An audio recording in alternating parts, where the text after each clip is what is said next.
Going on, Ding? We're back once again. Smack Talk Wednesday night. Of course, you know Ding and myself holding it down for you guys, bringing you guys everything in the world of slap fighting, the fallout from the last Power Slap event, and talk about the upcoming Power Slap event on April 17th is taking place.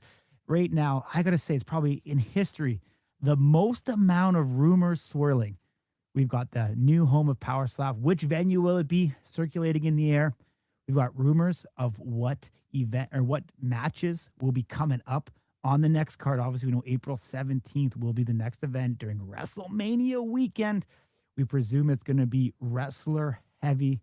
And obviously, we know Jake Haggard is going to be there in Power Slap. And if you've seen Simbodi's show, I want to say 2 weeks ago, he believes that Jake Haggard coming over to Power Slap is the most significant match for Power Slap and the wrestling community. If he comes in and is successful, it gives credibility to the wrestlers that they are strong. They've got the grit, they've got the determination. If he comes over and doesn't perform as well, what does that mean? A guy that was the Apex Predator, the WWE heavyweight champion of the world, obviously former, if he can't get it done, it's also going to lead, or it's going to give legitimacy to the world of Power Slap, showing that the athletes that are here are incredibly serious and are top of the top in their respective discipline. So there's a lot to watch as it unfolds. I mean, we even have Ellie Dempster, of all people, calling her shot. She's tired of sitting on the sideline. She wants that women's belt. I mean, what a time to be alive, Ding. I mean, overall, the rumors are swirling. I mean, the views are up. There's a lot of interest and attention around Power Slap right now that we didn't see all of, 5, 6 weeks ago. Wouldn't you agree? Yeah, I think this WrestleMania card was the right move. Obviously, I know I'm partial because I was really bullish on it. I thought it was a mistake to miss out last year. Of course, Sin Bodhi wasn't in the mix. The wave of wrestlers that we've had in Power Slap over the last 8 or 9 months, it wasn't really on the table. But I still thought just the crossover fan base.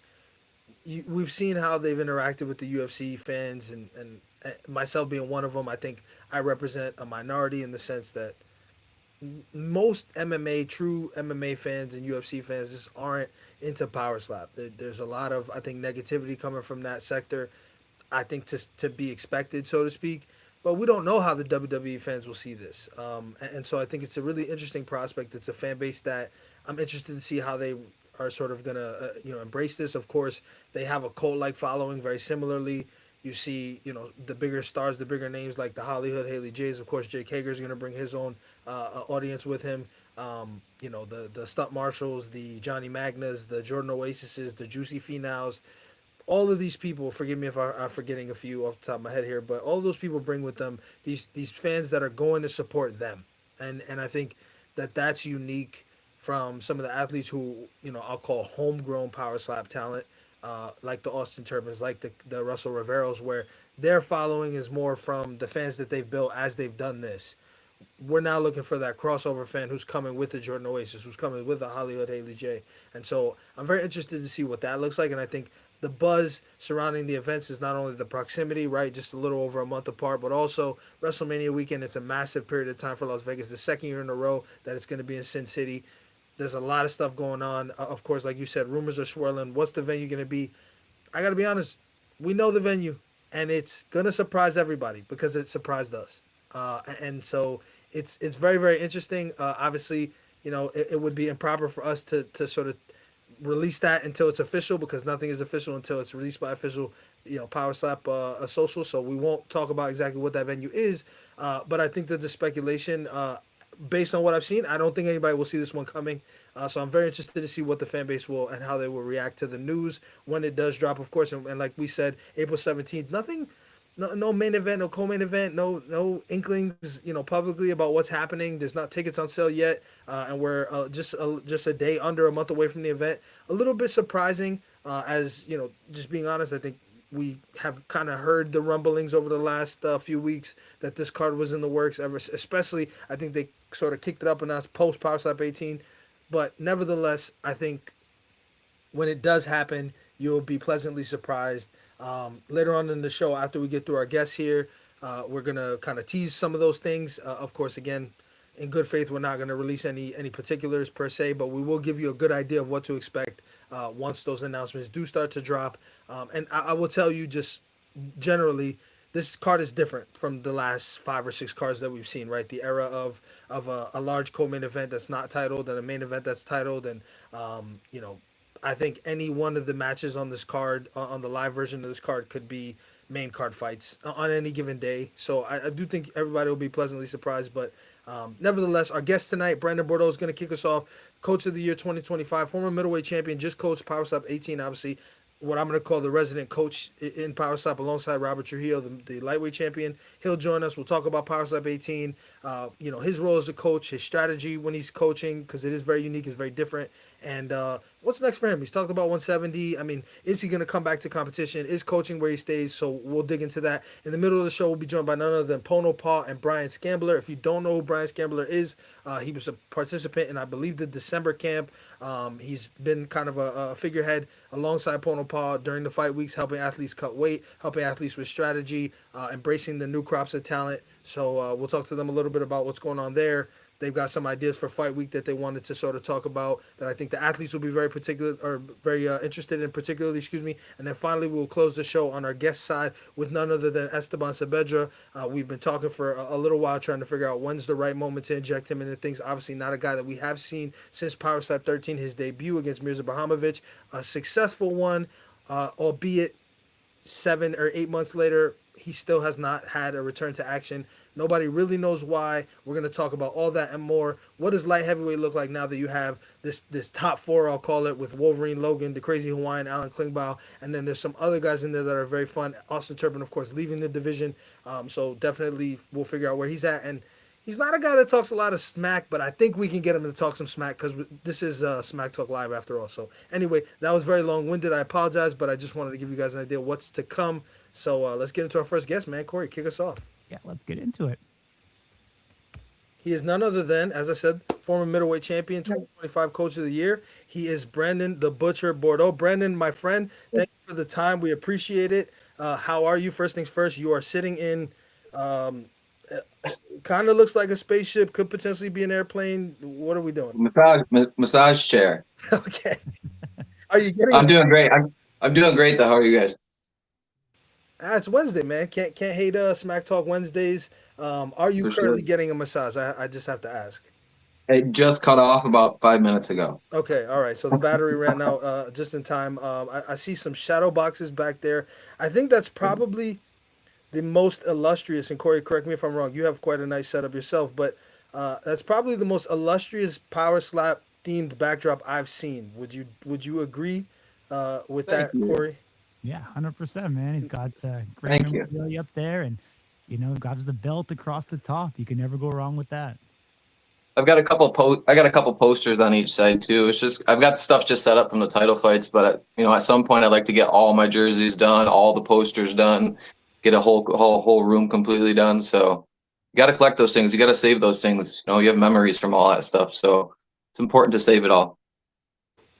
No, very interesting point. I think a lot of athletes part ways with their memorabilia prematurely. In some cases, good faith giveaways. In some cases, they sell it. So it's nice to see someone commemorate that in a way that I think is, one, professional, and two, unique. So kudos to you for that. I'll be asking for some photos on the back end just to check that out. I got you. But nevertheless, I always wanted to save, a lot of this stuff, because when I went through my high school wrestling, I saved more just the important stuff. So with Power Slap, I've saved everything from, our neck lanyards to the bracelets, all my mouthpieces. Even the one of my shadow boxes back right over there, that still has the bloody rag from my last match and everything in it. So I just put all those things together. They all, they're all part of the memories. So put them all together, and they're fun things to be able to look at. Speaking of the bloody rag, I do have to tell you, one of the quotes that's ingrained in the back of my head is Michael Bisping on the commentary saying, "Oh wow, look at," and forgive me if I butcher this, I apologize. I'm not from that side of the world, but oh my, I've never seen a nose bleed like that. it's just spurted out. It was like a water pistol. The water pistol. That was goofy, man. All that shot out the side of my nose the way it did. Oh man. I've never seen anything like it either. Still to this I mean, day. dude, you had like a hole punch sized nose or a hole, excuse me, in the Yeah, side of your nose. It was yeah. pretty legendary, if I'd say. But nevertheless, of course, Broken nose and then turn around and finish it in one. Hey, got to be yeah. happy with that. And then you came back for more, and you break your orbital. I mean, what kind of luck do you Yeah, have, man? yeah. It's been kind of shitty. You know what I mean? That first match, or not just my only match with Brandon Rhodes. You know what I mean? It happened the first time. This was cracked like 4 times. My sinuses were smashed. My eardrum was ruptured. I got through that, healed all right and everything. But they said, you know what I mean? Once that happens, it's kind of jeopardized a little bit. So, rewind to the first match with Isaiah, nothing happened. You know what I mean? Injury free in that one. The second one, my nose gets broken. And then the last one, my orbital gets broken in 4 different spots. My sinuses were smashed again, and my eardrum ruptured, and I had some broken bones back here in my cheek too. So, it's kind of unfortunate, but I also know what I'm signing up for too. So, it is what it is. Yeah, I mean, you bring up a few great points. Obviously, I think you are one of during the period of time during Power Stop 15, that month, so to speak, we saw a lot. I guess what I would call an increase in injuries related to the orbital. That was something that we hadn't seen previously. It happened every once in a while, but it wasn't super prominent. It wasn't talked about too much. But then we kind of got on this like gravy train where it was happening more often than not, and so I think with 18, I don't know of any. I mean, you'd know this better than I would, Coach, but I don't know of any orbital injuries that may have been sustained or any serious injuries for that matter. So I hopefully don't think so either. The only ones I could think about that went high a little bit, I know Crazy had one that was a little bit high, and then Ron had one that wasn't called that was a little bit high. But other than that, I don't think, from what I've heard, I don't think anybody's come out with any orbital injuries out of this one, which is good because, like you said, a couple events ago, I think it was Abu Dhabi. We had, I don't want to speak out, but like 2 or 3 people I want to say that had cracked or broken orbitals in that one. Yeah, for sure. It's obviously you're getting hit in the face as hard as humanly possible at whatever speed somebody can generate, but ideally you would want that to maintain in the target area. If you get like let's just say, I would expect broken jaws more than anything. We don't really see that, Yeah. so it's Yeah. interesting. Obviously I think the real estate or the hardware around the eye is a lot more fragile, of course, but Yeah. nevertheless, Well, anybody who does sustain an injury up there, you know what I mean? You're not getting that with a clean shot. But at the same time, I have like a skinny, slender face. You know what I mean? Guys I'm going to use Isaiah, for example, who got the big puffy cheeks and kind of a chubbier face. You know what I mean? You're kind of made for this. You know what I mean? You're able to absorb those shots and take those shots, a lot better right there. Whereas my bony ass face, you know what I mean? As soon as I get hit a little high and my bony ass face just cracks and breaks. So it kind of sucks. yeah, I mean, so I'm curious from a coach's perspective. Obviously, you see all of this as it happens, and you're kind of walking your guys through. What is it? If you had to say, what is it about your coaching that people really gravitate towards? What is it that the promotion is acknowledging? And I think we've had this conversation briefly before, maybe not publicly, but in reality, you get the athletes you get, right? You're gonna get either Yep. the red corner or the blue corner. In your case, you got the blue corner. Some of these guys are destined to either win or lose before you get involved. You can coach them, but so much. Yep. So you've done something that is unique in the sense that you've been able to get the attention of not only the athletes to the point where athletes are requesting that you be their coach, or they're hoping or they're anticipating that you're their coach, but also that the promotion has informally, not, I mean, in some way they formally acknowledge you because they, 2025 coach of the year, that's massive, but also, Right. they never come on and said Branden Bordeaux is our preferred coach. He's the poster boy for coaching. It just kind of it feels that way. What is it Yep. about what you're doing that you believe makes that the case across the board? Well, I just think first and foremost, coaching runs in my blood. I've been coaching sports since I graduated high school in 2011. I grew up, my dad was a really good high school football coach pretty much my whole life. So from the time I was a baby pretty much and all the way up to high school, I ran around on the sidelines the whole time while my dad coached. So I was around that stuff, pretty much every day of my life. So it just kind of, like I said, it's in my blood. And, it's kind of transitioned into all of this. I coach youth sports, here at home year round. And, You know, I just bring in a different kind of a coaching style. I'm a very detailed coach. You know what I mean? I'm not going to sit in the corner and be very quiet. I'm not going to, you know what I mean? It's not good to, you know, be out there and be silent. So, you know, I like to be very detailed. You know, if somebody gets dropped, you know, they know firsthand that I'm going to be right there. I've always got, you know, I've always got their back out there, you know, and you know, I've had a couple matches that have, you know, things have happened, and you know, some shit's been missed. So another thing is you know what I mean, I'm on these refs about the calls too. No, I'm not going to be able to influence them to call everything, but I've definitely influenced them to call a few more things. You know, for instance, Brandon Rose, you know, that his whole situation when I was calling out that what he was going to do before he ever even did it. The only reason Chris called that flinch was because I was calling it out before he ever even did it. You know what I mean? He does that quite a bit, and he gets away with it quite a bit. So, you know what I mean? It's pushing for guys. It's pushing for fouls. It's very detailed coaching. You know what I mean? They all know I have their back out there. And again, another thing that I really like to do is in between strikes, I take that, you know, I mean, I'll take the person and we're going to go right to the replay, right? Because you need to watch that replay back and to be able to see where things are, especially offensively. If you're too high, if you're too deep, if you're too far forward, you know what I mean? You need to be able to see those things to be able to make those adjustments. So I think, you know what I mean, those styles that I've been able to bring in have really helped with people. And, you know, that's another thing. I had, you know, an absolute love for coaching, and it might sound crazy to people, but I like coaching just as much, if not more, than competing myself. You know what I mean? You got to be a very selfless person to be a very good coach. You know what I mean? I've done it. You know what I mean? I've done what you can do in this sport, you know, so now I really want to help others, you know, be able to achieve those things and be able to feel the feelings that I felt. You know what I mean? That night that I won that title, and that when I walked off that stage, it's an unexplainable feeling. You know what I mean? If I can be in somebody's corner and if I can help them, you know, be able to get a big win or be able to feel those feelings or any sort of feelings like that, it just puts a huge smile on my face, and I absolutely love it. I mean, you kind of said it there. Coaching, competition, you know, 6'7" kind of thing.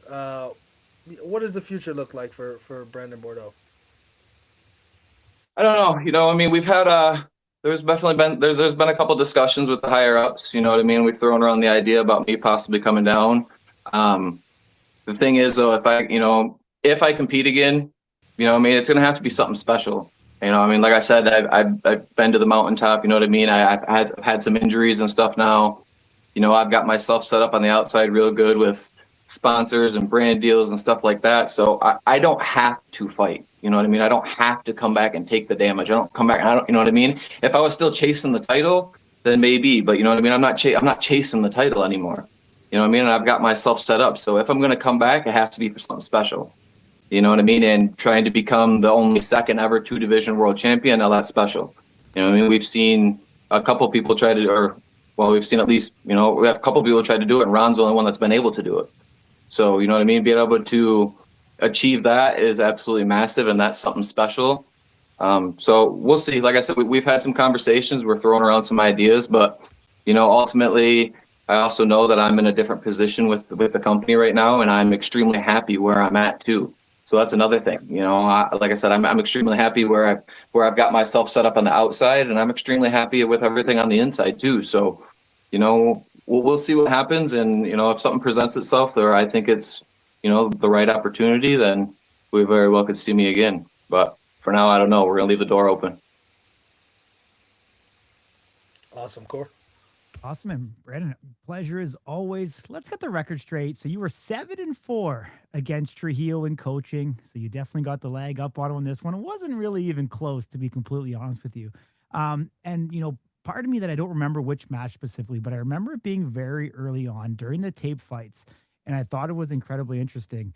I want to say it might have been Jaden, and there was a call that you contested during the match. And you and Herzog kind of, I'll say bickered a little bit during the match. And after it was done, Herzog came over to you and you guys had a very animated discussion about it. I don't know if you remember specifically which match it was, but can you speak about, you know, that moment? And I'll say the respect level that Herzog gives you to feel like he's going to come over and give you an explanation after the fight as to why or why not a call was or wasn't made. I don't remember the exact moment, but I know I've had quite a few moments on the stage, especially these last few events with the referees. And I really think, not even think, I know that I've gotten the respect, you know what I mean, from Mark, Jason, Carrie, you know, I mean, all of them, you know, even Eric, who's new, you know, he was the new ref, you know what I mean? I've got a lot of respect with those guys. And it's not, you know what I mean, I'm going to push for calls. You know what I mean, I'm going to push for things, but I'm not doing it in a disrespectful way, right? I'm not attacking the refs. I'm not, you know what I mean, I'm not doing things like that. Yeah, I'm going to push them, and I'm going to push them on what I think I see, but you know what I mean, you can't come off and do it in a disrespectful way. And I think just the way that I've coached these last few events, and everybody's really been able to see it, you know, and I think, you know, the same thing with the referees. They've also gained, you know, that respect for me as well. So, you know, that's another thing going out there is I do have that respect factor with the refs, and they do know that, you know, I mean, I'm going to push them, and I'm going to push them on these calls. And they do. They come up to you after the events, and they shake your hand. And I had a moment with Jason actually when we were done over in Saudi Arabia. You know, he came up to me right after the event and shook my hand again and told me amazing job. And I even apologized a little bit. I said, hey, I'm, you know, sorry to be on your ass so much. And they were all like, no, please do it, because if you don't, nobody's going to, you know. So again, I've been in some situations where I've been robbed out of some bad calls. So, you know what I mean? If I think that the person that I'm out there coaching is, you know what I mean, there's a call that's not being called, I'm going to push for it. No, again, they're not going to call everything, but I've definitely been able to influence some calls. I helped influence, you know, one of 6 or 5 flinches on Allen. You know what I mean? I influenced the call with Brandon, you know, and here's another thing about the coaching. I have to be, besides Rob, you know, really, the most neutral person on the roster. You know what I mean? I can't sway one way or sway the other. You're never really going to hear me picking sides, because, I mean, look what we just did over in Abu Dhabi. You know what I mean? That match with Ron was absolutely fucking amazing, and it was amazing to be part of it, amazing coaching it. It was amazing watching it. You know what I mean? Him and I just had some amazing moments there. And then after the match, you know what I mean? Ron said some really good things about me, which I appreciate. But then here we are. What is it? The next event? The next, or 2 events later, I'm in the opposite corner and coaching against him, you know? So you have to be down the line, you have to be neutral. And, you know what I mean? I play that ground, you know, great. You know what I mean? I'm not going to take one side or take the other. I'm here to help everybody. And that's how I approach the coaching weeks too. You know what I mean? When this first started, coaching was just Friday. You know what I mean? You show up to the weigh-ins with the guys, and then you would just coach on Friday. I've kind of implemented a thing where we're doing this all week long now, right? We're flying in on Sunday.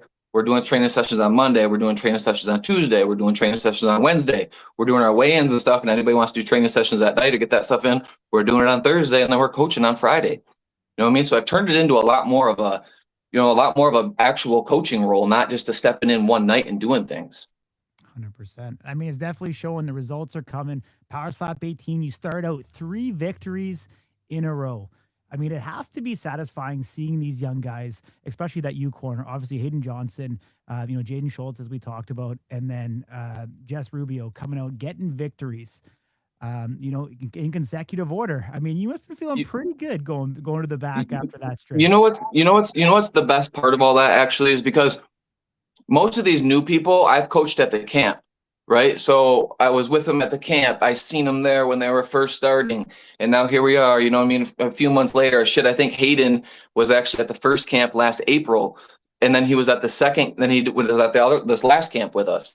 You know what I mean? So he's been able to have almost a whole year to get better at his craft and stuff. So seeing him from, you know, where he started to where he is now, you know what I mean? Just to be able to see these improvements that people are making. And again, going out there with them and watching them execute and then watching them get that win or whatever it may be, it just puts a huge smile on my face. Or, you know what I mean? Or if you taste defeat, you know what I mean? I'm going to be right there with you as we walk off, and I'm going to be picking your chin up. I've had a couple guys walking down the steps with their head down like this, and I'm picking their head up saying, keep your head up. You know what I mean? I'm coaching you all the way off the stage. Go back, watch the film, make adjustments. You know what I mean? Things like that.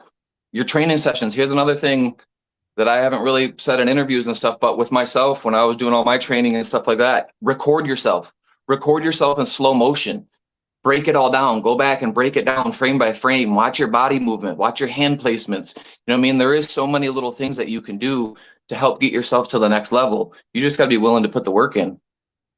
Absolutely. I don't want to be this guy, but I'm going to be this guy because we get asked time and time again. Was that strike by Hayden Johnson legal? Man, so the whole match isn't out, right? Yeah, we've just kind of seen the highlights. I want to see the whole match back because I really want to see the replays. In my personal opinion, I still have, by the way, I chopped a little bit of my beard off, not a lot of it, but At 7 centimeters. I think Hayden was more here, right? And if people have bigger hands, like, yeah, your fingers are gonna touch the neck. I mean, but this is the target area, and you're sitting in the target area, so you know what I mean? If they're not, I mean, trust me, I've had a palm up here in my eye that destroyed my orbital, you know what I mean? That wasn't called. So I see Hayden's shot, and I think, in my opinion, it's clean. But again, I would like to see the actual replays back, slow motion and stuff like that, even though I know everybody says, like, oh, you can't watch the slow motion replays because they always show they look like fouls. But I think it's important to be able to watch those replays back, and I think you need to implement it a little bit more. However, I know that they don't want to keep stopping the events, you know what I mean? They want the events to keep moving and stuff like that. So to replay everything is a bit of pain in the ass, but you know what I mean? There are certain situations where you get in where I really would like things like reviewed or looked at, you know what I mean? And back to the coaching thing of I always try to be the coach that I need up there as well, right? And I can tell you right now, if I could have been in my own corner on October 3rd, I would have 100% pushed and probably got him called for flinching. I mean, if I got Brandon Rhodes called for flinching, if I got Allen called for flinching, Isaiah 1,000,000% flinched. That was the worst one of all of them. So it's important, you know, I mean, it's super important to have a good coach in your corner. And then as far as soon as you take a strike to the head, right, you're discombobulated. Yeah, you can still be there, right? But you're discombobulated. You need to be able to trust that coach to make decisions for you, put you in the proper positions, telling you the right things. You know, we've had a early prelim match over in Saudi with Merlis and one of the African boys. And first shot, Merlis rocks him real good. Might have even dropped him. Anyways, the other guy gets his shot and drops Merlis pretty bad.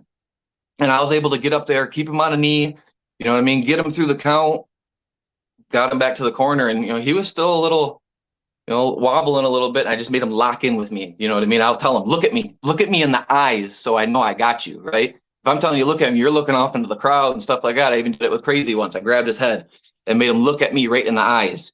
You know what I mean? So that way you know you have their attention. You know what I mean? And I explained to Merlis, hey, you were a little deep on the last shot. We just got to bring it back a little bit. You want your palm to sit perfect. Draw a line from the corner of their lip down and set that palm perfect right there. Merlis walked back out there, still half rocked, and ends up finishing the guy. You know what I mean? And that was, you know, I think it was a testament to being able to help him get through that, and then also giving him the proper advice to go out there and execute. Absolutely, man. One quick one for me. I know Ding's got a little final word for you. Yeah. Biggest winner and biggest loser coming out of Power Slap 18, whether on your team or not. Man, biggest winner, biggest loser. I don't know. I mean, Ron obviously has, I mean, his legacy's been cemented, but to top it off with somebody, you know, like Crazy, being able to put Crazy on your resume, and that was what, his 4th or 5th defense, something like that.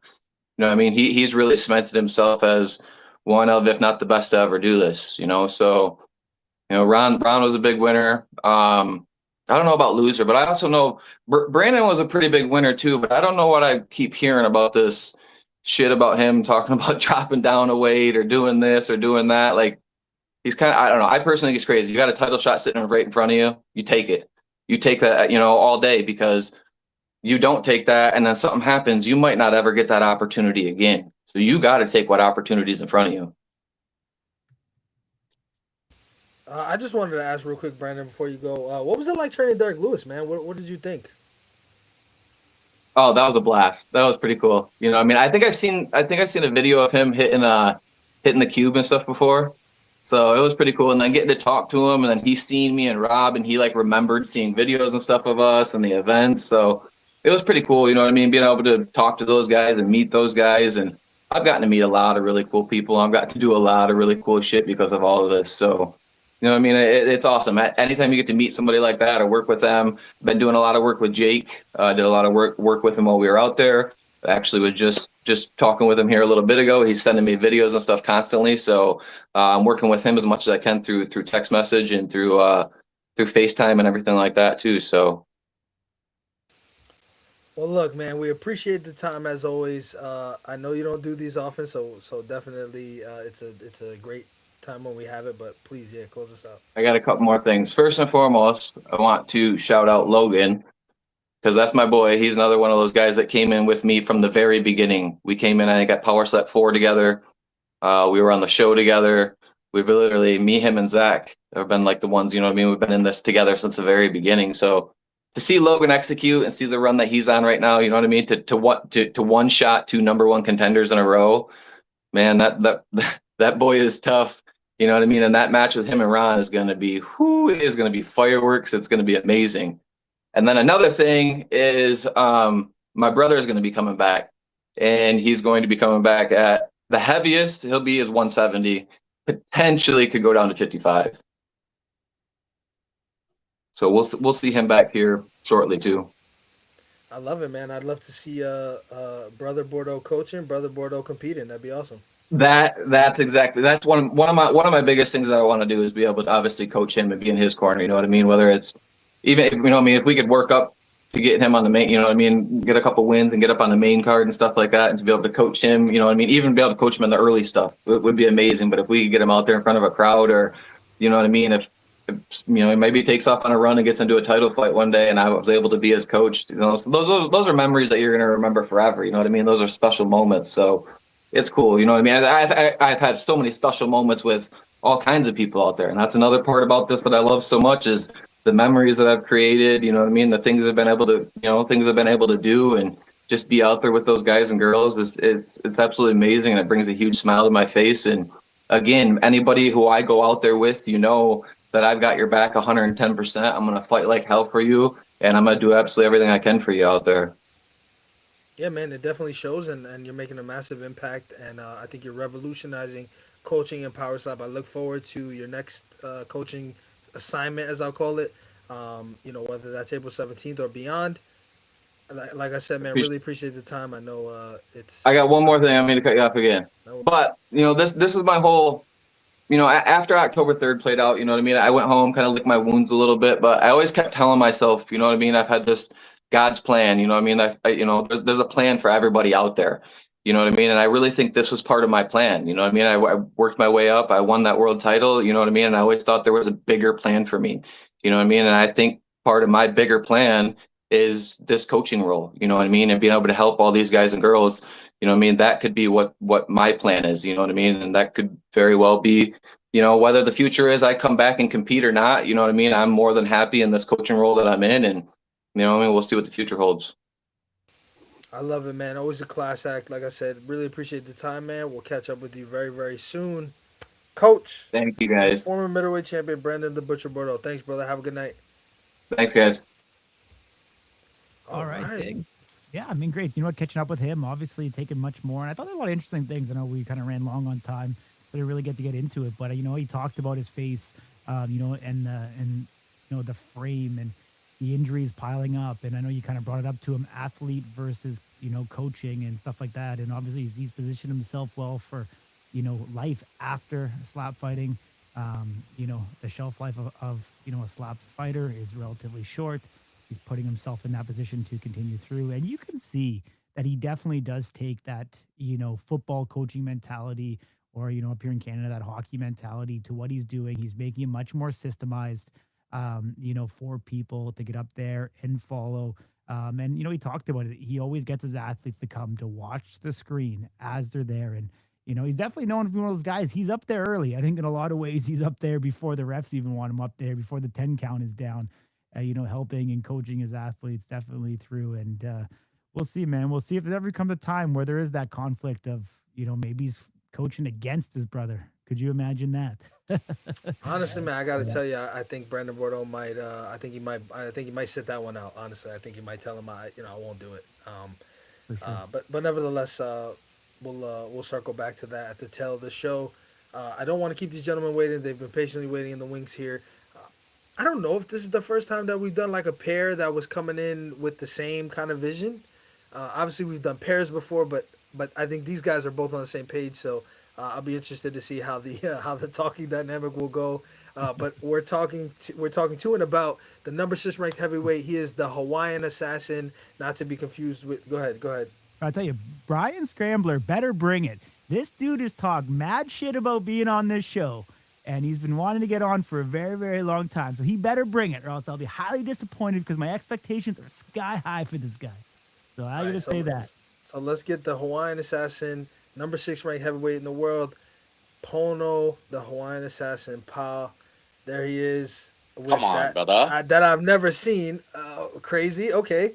But before we get to that thing around your neck that I've never seen in my entire life, check it out. We're gonna bring in your cohort. I'll call him your co-host. He is none other than Bryan Scambler. And he was a part of the last camp, and he's in there doing something that 5'6" males do, I guess. That's right. Bye. There he is. Can you hear us? Yeah. I don't know if he can hear us. I don't think Brian. Can you hear us? Check.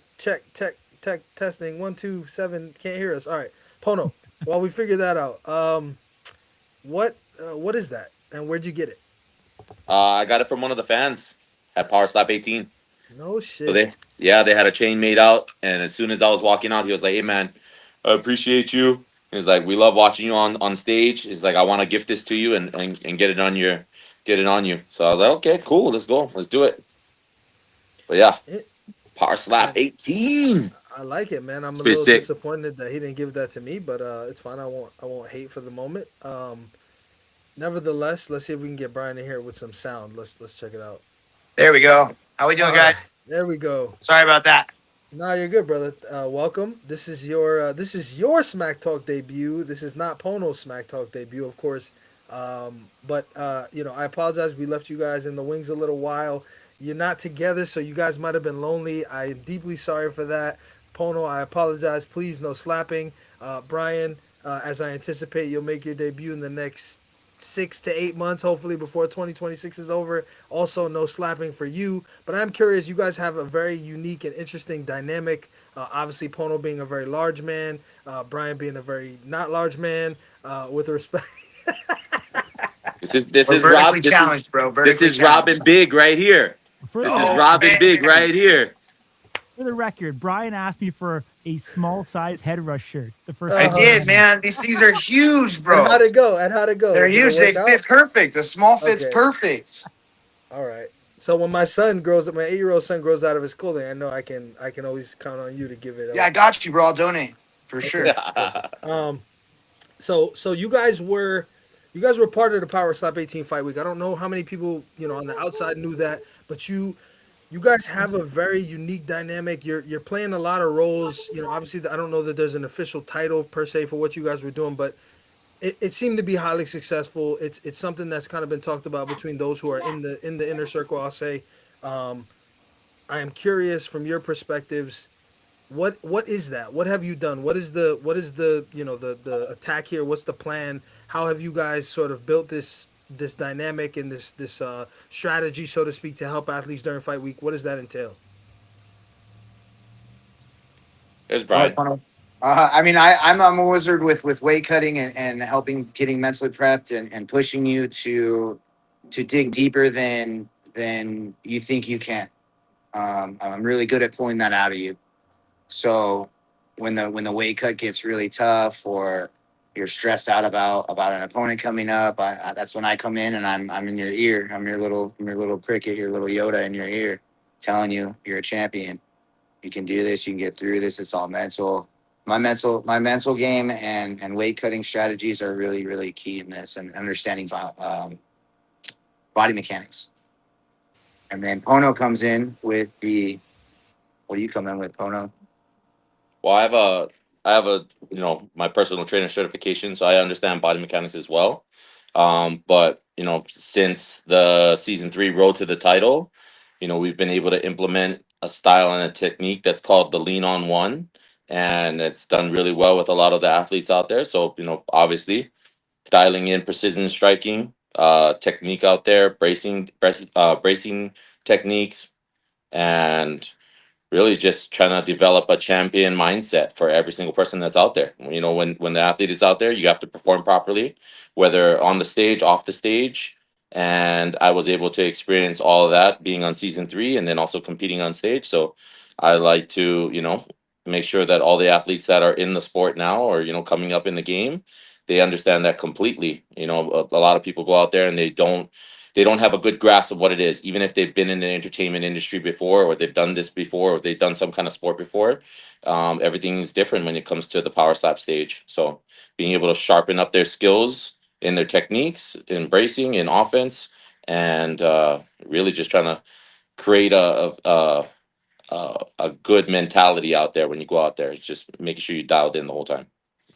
So I'm gonna ask you to name drop some of the athletes, if you wouldn't mind, that you've worked with to sort of illustrate the levels of success at different levels, whether that's somebody who's as small as 155 pounds or as large as 350 pounds. Who are some of those people that have had success? Maybe not completely because of you or the things that you've taught them, but in some part that you've spent sort of personal time helping them with their game. Yeah, I've come off of season 3 road to the title.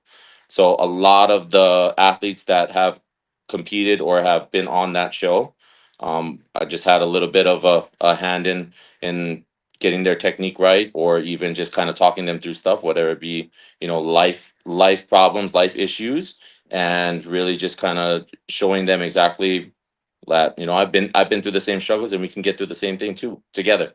And so for name dropping, a lot of the guys like Dakota McGregor, people that are on the show, Bryce Jones, Tyler Gross, people that have competed on that season 3 road to the title. That's for the just of it. But another few names that have been, already probably in the sport or, already competing. There's a bunch of them, man. We can go through the list and continue, but the best way to explain is that you see it on stage. People are implementing a new style, a technique that wasn't really around during that time, and that lean on one or having that understanding of weight transfer has changed the game for a bunch of athletes, a bunch of strikers. Just watching in their style and their technique of when they're out there and they're competing. So, I mean, don't have to drop everybody's name, but in a just, if you see the technique and you see it happening out on stage, it's probably because there was somebody but behind the scenes helping them with their movement, being able to teach them like the body mechanics of everything, how to use weight transfer, how to focus on certain things like accuracy, speed, power. I mean, everybody has that understanding of what it is right off the back, but there's a part where you have to break it down. Why are we doing this? What are we doing it for? When do we implement this in our moves and our techniques? And that's been the bigger, key to getting a lot of success on the stage, even with the newcomers in the sport. So, let's just start off with Power Slap 18, right? Hayden Johnson is, a part of my church, Oasis Church, and I met him through the church. And, he thought that, and he's already been, watching Power Slap from before with his dad.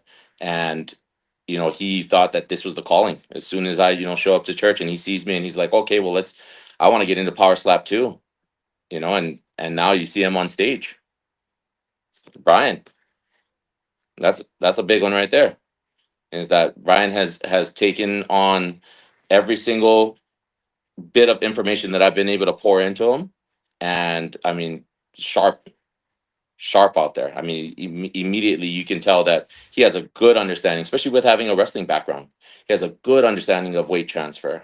He has a good understanding of accuracy, power, speed, what is needed to be able to deliver an ultimate slap, what we consider the best slap out there.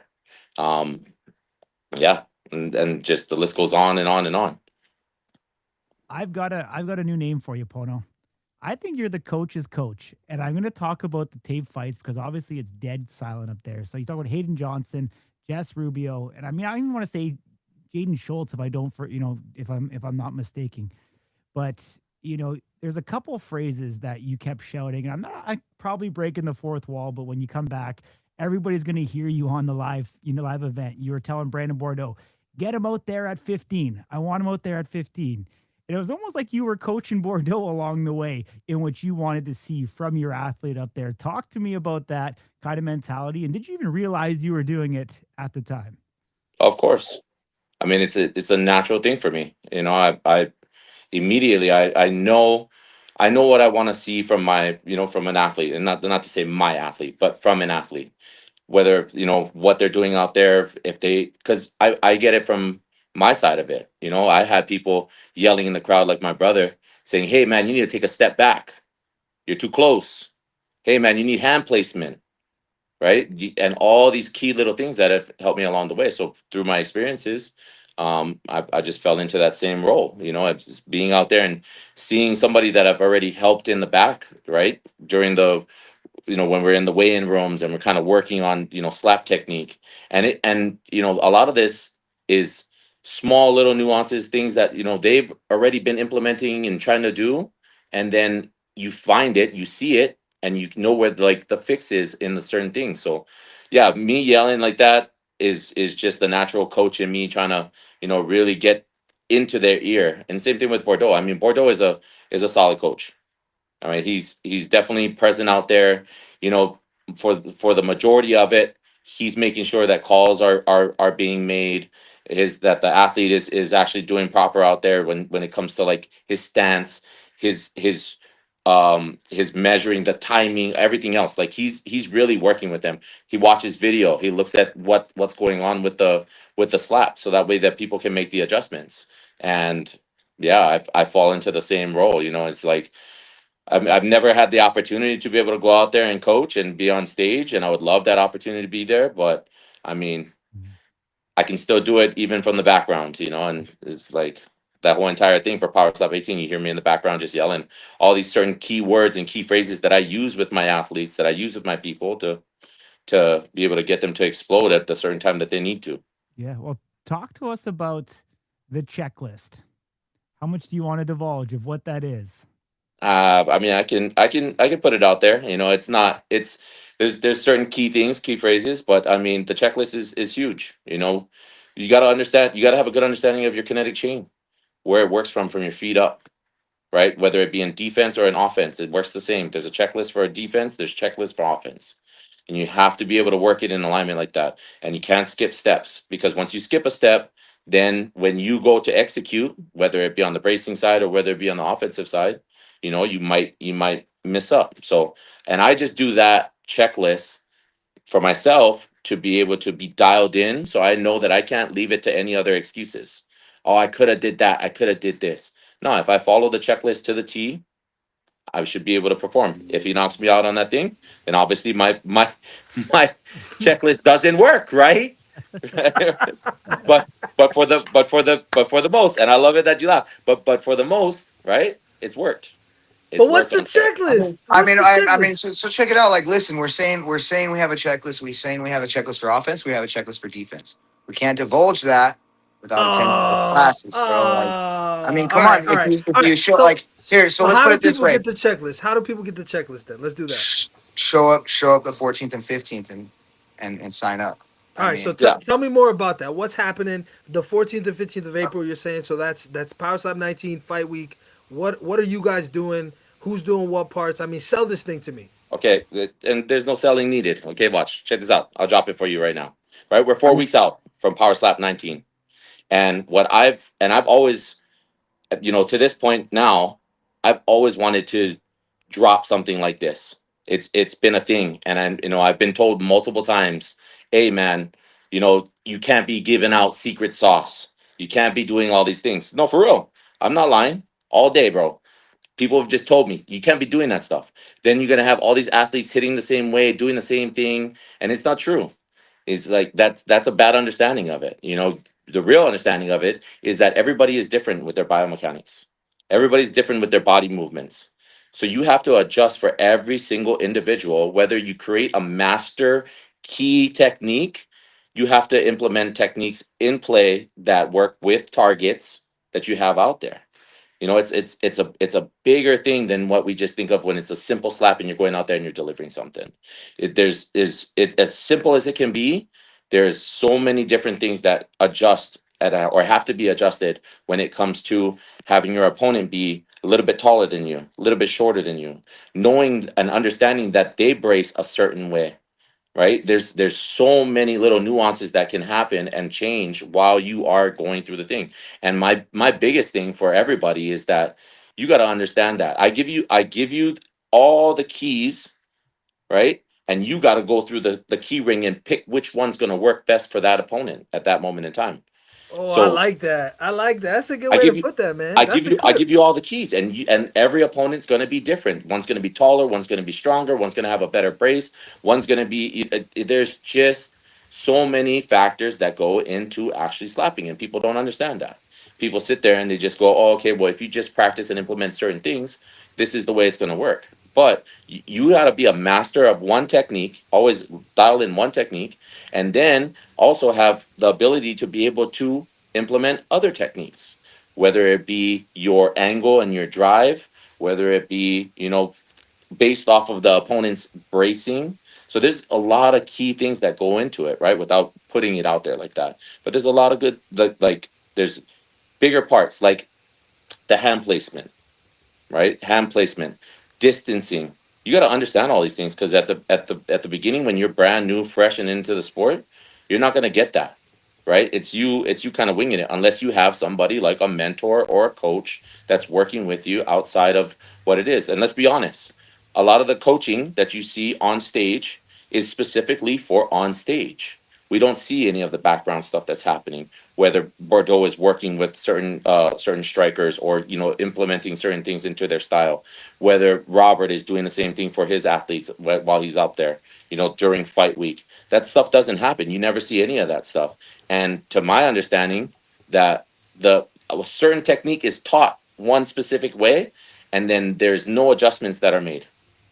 There's no adjustments. And I learned from being on Power Slap 12 with Dorian that you have to adjust. I learned from my lessons. You have to adjust. That going on one and slapping on one wasn't the thing. If you notice, I go on two when I go against James Seekman. There has to be change ups in certain things that you do out there. When it gets to that point and that time when you understand the target, you've either, and even if they don't have video, you study. Like I study other people's body mechanics, the way that they look, the way that they are. They have a skinnier neck. You know already that they have a skinnier neck. They're not building on certain things. So now when they get hit, we know exactly how to hit, where to hit, and what angle we should go with to be able to create that knockout. And that's the name of the game in this sport is we are trying to create the one hitter quitter. That way you never have to go out there and take a hit from somebody. Reality. Never have to Yeah. take a hit from somebody if you're going first and you're hitting somebody like that. We want to create the one hitter quitter. And if it's not that and you have to take a hit, then we want to create a prime brace for you that works to the T when it comes to the actual opponent swinging. We pay attention to every single person. I love Corey. He's just laughing Yeah, away. why's he laughing? Yeah, Corey, I let mean, me like, in on check the it out, dude. The secret. proof's in the pudding. We went 8-1 with the people that we worked on the last card. Zoom in on Ding's face when I say this. The master one hitter quitter is one Robert Trujillo. The one hitter quitter. So Brian, so go ahead. 8-1. So you guys were 8-1 in the total night at Power Step 18. Yeah. And on the 14th and 15th, what are we doing? What's the opportunity that people will have? Well, they're gonna have the opportunity to learn different body mechanics and adjust their strike to generate more power, more speed, more accuracy, right? And you can do that with a 60-minute session if you actually want to learn, right? You're gonna get the proper weight cut, getting these guys down to weight. Like I'm a 302 to 278 in a day and a half, 2 days. You know what I mean? Like you want some name drops. Like I've worked with some of the top people in the slap organization on getting their weight down and their mindset prior to fighting. From New Orleans all the way up till now. Like I had people calling me about exercise. They call us for exercises. We send them videos. Like now it's time for us to come together and put our years of experience. I mean, I have 36 years of combat experience that I'm bringing to the game. 20 of it is of coaching and competing at the same level at the highest levels with wrestling, jiu-jitsu, striking, MMA, all those things. I haven't competed in striking or MMA, but I've competed in all the other grappling sports and had success at the highest levels. So that's what you're getting. You're getting a champion mindset. We're going to build champions, and we have already built champions, and we're going to continue to create champions. And how do people get involved in this? Does it matter if they're on the card, not on the card? I mean, obviously they're signed talent. What's the parameters? So we want to work with, so just from this last one, from Power Slap 18, right? We want to work with people that are on the card, because it's honestly, it's based on performance. Exactly what we can provide to you is exactly what you can provide out there on the stage, whether it be from the walkout, from stage presence, from the striking, from the mindset, from everything else. That's what this is all about. Is that we've seen success with this last Power Slap 18. We've had multiple people taking wins, and to be honest, I know Brian said 8-1, but we're actually 9-9, because even with the one loss that we had, or one loss that was occurred, that wasn't really a loss. You guys got to see one of the best chins out there. Took 5 slaps. Very true. That's very true. From a champion. What match are we talking about? Crazy Wine versus Wolverine. He went out there and he had a solid defense. And that's really what we really focused on the whole entire time. That whole week build up was his defense, making sure that he would be able to eat that slap and take that slap every single time, because he was already getting hit first, because the champion was it's a rule now that the champions get to go first. So that's what we wanted. We wanted Koa to make sure that he could survive all those hits with all those little defensive checklist, all the little nuances, all the little things that we implemented in his thing, and he already knew certain things because he's already been around the block.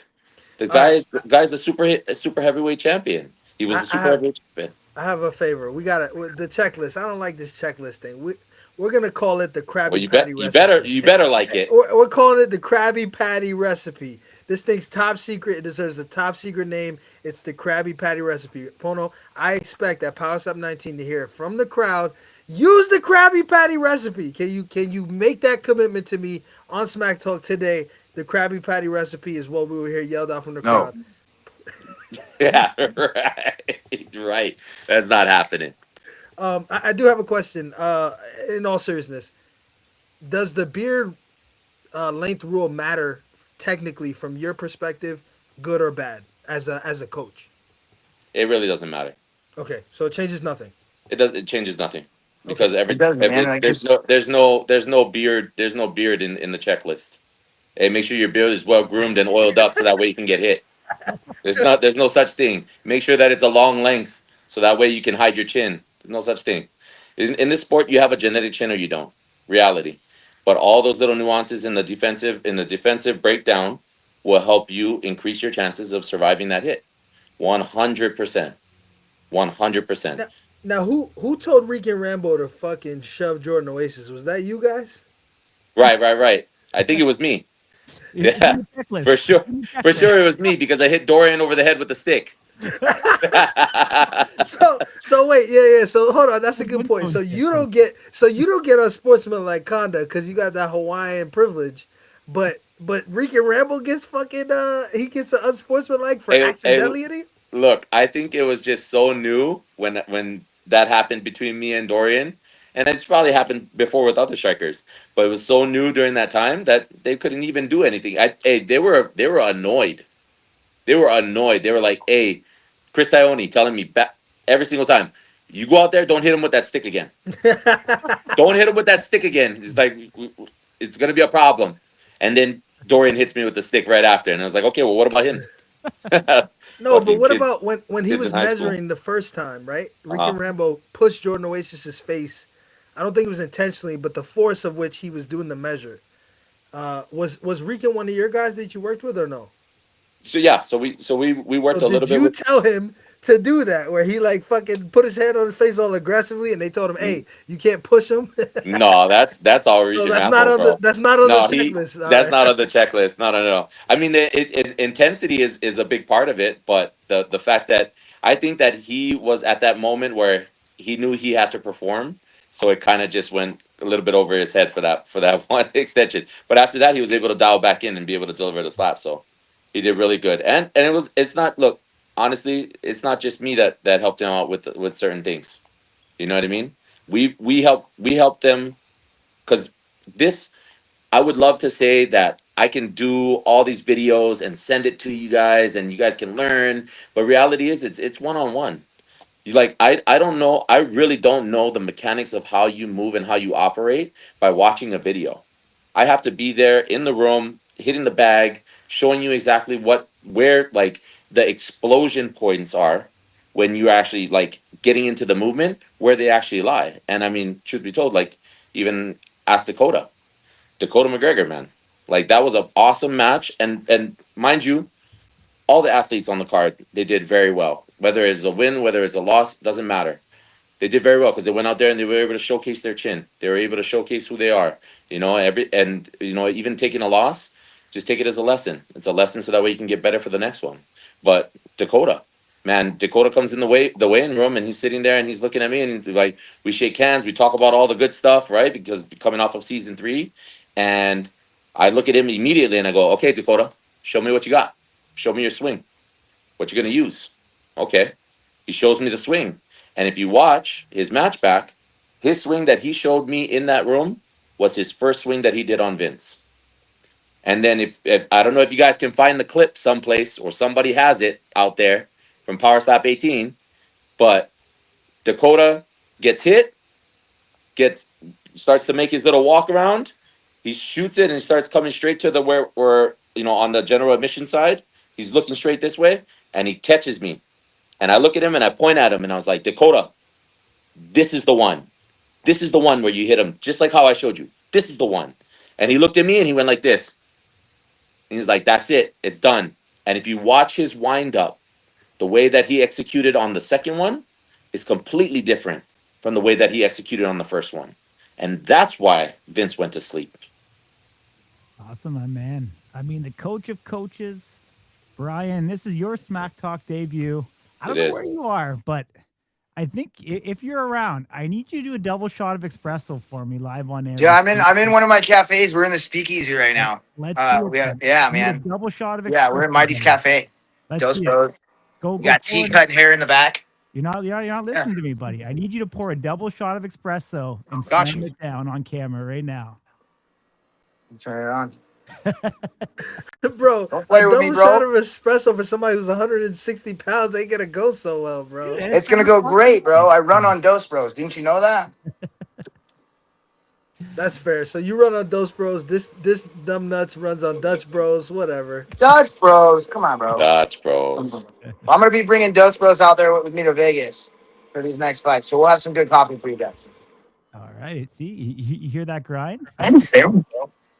I don't play, bro. You asked for it. You got it. That's. Pono looks so sad over there with no coffee. Walk us through it. Come on, you're getting. I can't wait, bro. This guy teases me every single day. He's like, "Hey, man, look, I made this new coffee. Hey, man, look at this one." And I'm like, "It's like I would love to try it, bro, but you're all the way in Arizona." And he's like, "But soon we'll be operating in San Diego too, and it would be awesome. I'll be able to learn how to make all those lattes too."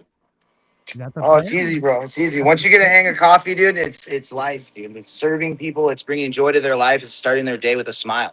I mean, correct. And a lot of people like us, if we don't have our coffee, it's a lot safer for everybody outside of us when we have our coffee. You know what I mean? That makes sense. Are you a little bike outside with espresso before the athletes go in the venue? You You'll do. see Brian there. It's right there. Between the bus and the we got the $60,000 we got a $60,000 trailer, 15-foot trailer that has espresso, everything we need, cold brew. I mean, we're bringing it to Vegas, so you're driving to Vegas? 6 hours, 5 hours. Yeah. Nice. But this is a little hot right now, so I gotta let it cool while we're talking a little bit. Well, do you now? Well, don't worry. Pono's a master at talking, so you got a good Let's partner. go, Pono. Hey, you know what? Check this out, Corey. Check this out, Corey. I heard from somebody. They're like, bro, Pono just doesn't stop talking. He just doesn't stop talking. And I was like, okay, all right. It's like I'm gonna let other people talk for me then, I guess. Good comment. Well, I don't Pono. I mean, you let your slaps do your talking last time we seen you up there. Uh-huh. What do we do we have to have a free Pono Pau campaign going on or what? Hey, look, Hey, check this let's out. get him on a card. Check this out. I'll drop it for you guys right now. It's supposed to be on April 17th card. It's supposed to be going against one of the biggest, newest names in the sport, right? And all that stuff falls out. And it's like, but there's a purpose to all that stuff. You know, that we got to believe in what it is that it gives me the opportunity to be able to work with all the athletes still. And that's what we're doing now. You know, we're 4 weeks out from Power Slap 19. And we're doing this right here, is that we create a mastermind, a performance workshop for everybody, so that way they can practice their technique, get their defensive going down, the defensive bracing going down, and then working on their mindset, working on the weight cuts if people need it. And it's like, and we want to open this to people that are competing out on the card. So not having the opportunity to be able to go against somebody now, right? Whether it be because I'm too experienced and the guy is brand new, it is what it is. I'll give you a hint.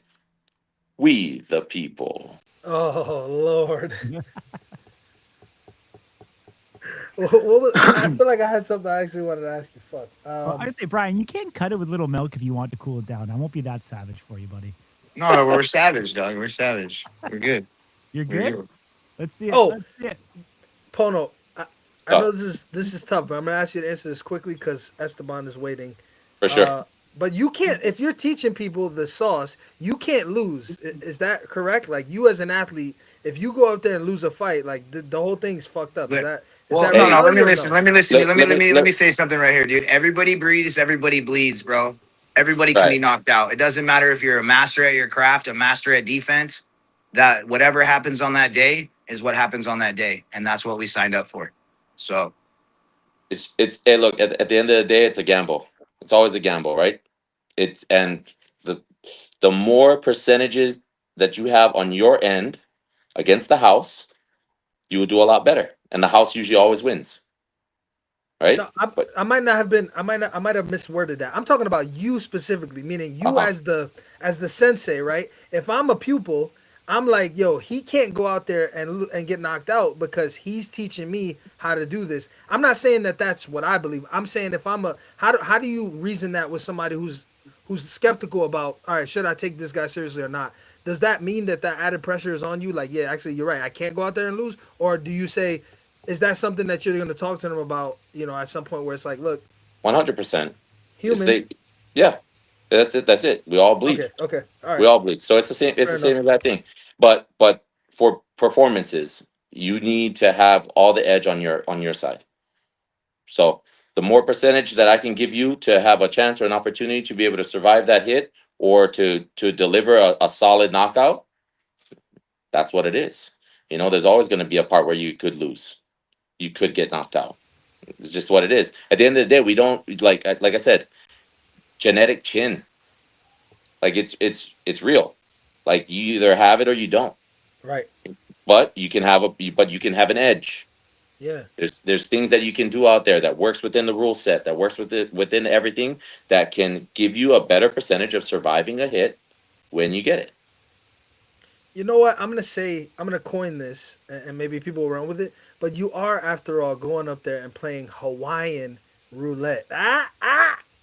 Hawaiian Not Russian roulette. roulette. It's not Russian roulette. It's Hawaiian roulette. You are playing. but I'm not Hawaiian though. That's okay, but that's why you haven't competed. See what I'm saying? You're not catching. You're not. The program's not. You know what I'm saying? When you compete, we'll have to make a new name for it. But until then, Hawaiian roulette. So, nevertheless, April 14th, 15th. Correct me if I'm wrong. Yeah. The Krabby Patty recipe will be shared with. Stop! Don't even everybody. start doing that stuff. Look, check this out. Let me get it so that way you guys can clip it. All right, it. Right? Let me be quiet. Go ahead. We're 4 weeks out from Power Slap 19. We are opening up 10 positions, 10 only. We want to work with 10 other individuals to be able to work on their defense, work on their offense. If they need weight cut strategies, we got that too, and work on their mindset. be able to get them dialed in so that way they understand what they're doing when they're out there on that stage. We're opening up 10 positions. It's the 14th and the 15th. We work with you hand in hand on every single thing. I'm gonna already be like working with a bunch of the other strikers that we already been talking to. Me and Brian have already been talking to. So immediate, that's what we want. That's what we want to do. We want to create something for all these people to be able to go out there and showcase their skills, showcase what they know, showcase that they can perform out there properly. What we're trying to do is we're trying to create professionals. We want professionalism out there. We want people that are really solid. So that way that this sport continues to grow, continues to be big. It's going to grow regardless because people are getting into the sport. But as you help with the performances, help with the actual strategies on stage, I mean, you're going to create champions. You're going to create people. You know, look at the people that are already coming up in the game. Already coming up in the game. So I like it. Well, gentlemen, Brian, I know you're over there currently manifesting that 2 shots of espresso. In a Oh, minute it's here, ready, we're gonna bro. go. What you mean What do we, manifesting? It's how done, how bro. I'm ready. how are we I gonna got burn you. this off? What's the plan? You gonna run in? Are you gonna go whoop Pono's ass? What's the plan? How I you mean, gonna handle that? I'm gonna be there anyways because one is power slap, and I'm gonna go and be there. And then the following week we have the U.S. Open, so I'm gonna be there coaching, winning national titles as well, making world teams. Keeping that same momentum from power slap going into wrestling, actual wrestling, U.S. wrestling. So um, I think I misheard your question. Can you ask me again? No, you're good. I was saying, how you gonna work off the espresso? That's all. Oh man, I've already had 2 workouts today. I'm gonna probably go get a third one in here in a little bit, but I mean, Sounds that's crazy. what it is.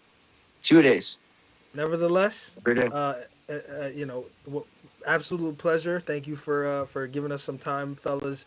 Um, Looking forward to see what kind of comes up all of this, and like I said, I think coaching as a whole is undergoing an evolution, so to speak, and I'm interested to see how athletes are gonna sort of adopt that and how seriously it'll be taken moving forward.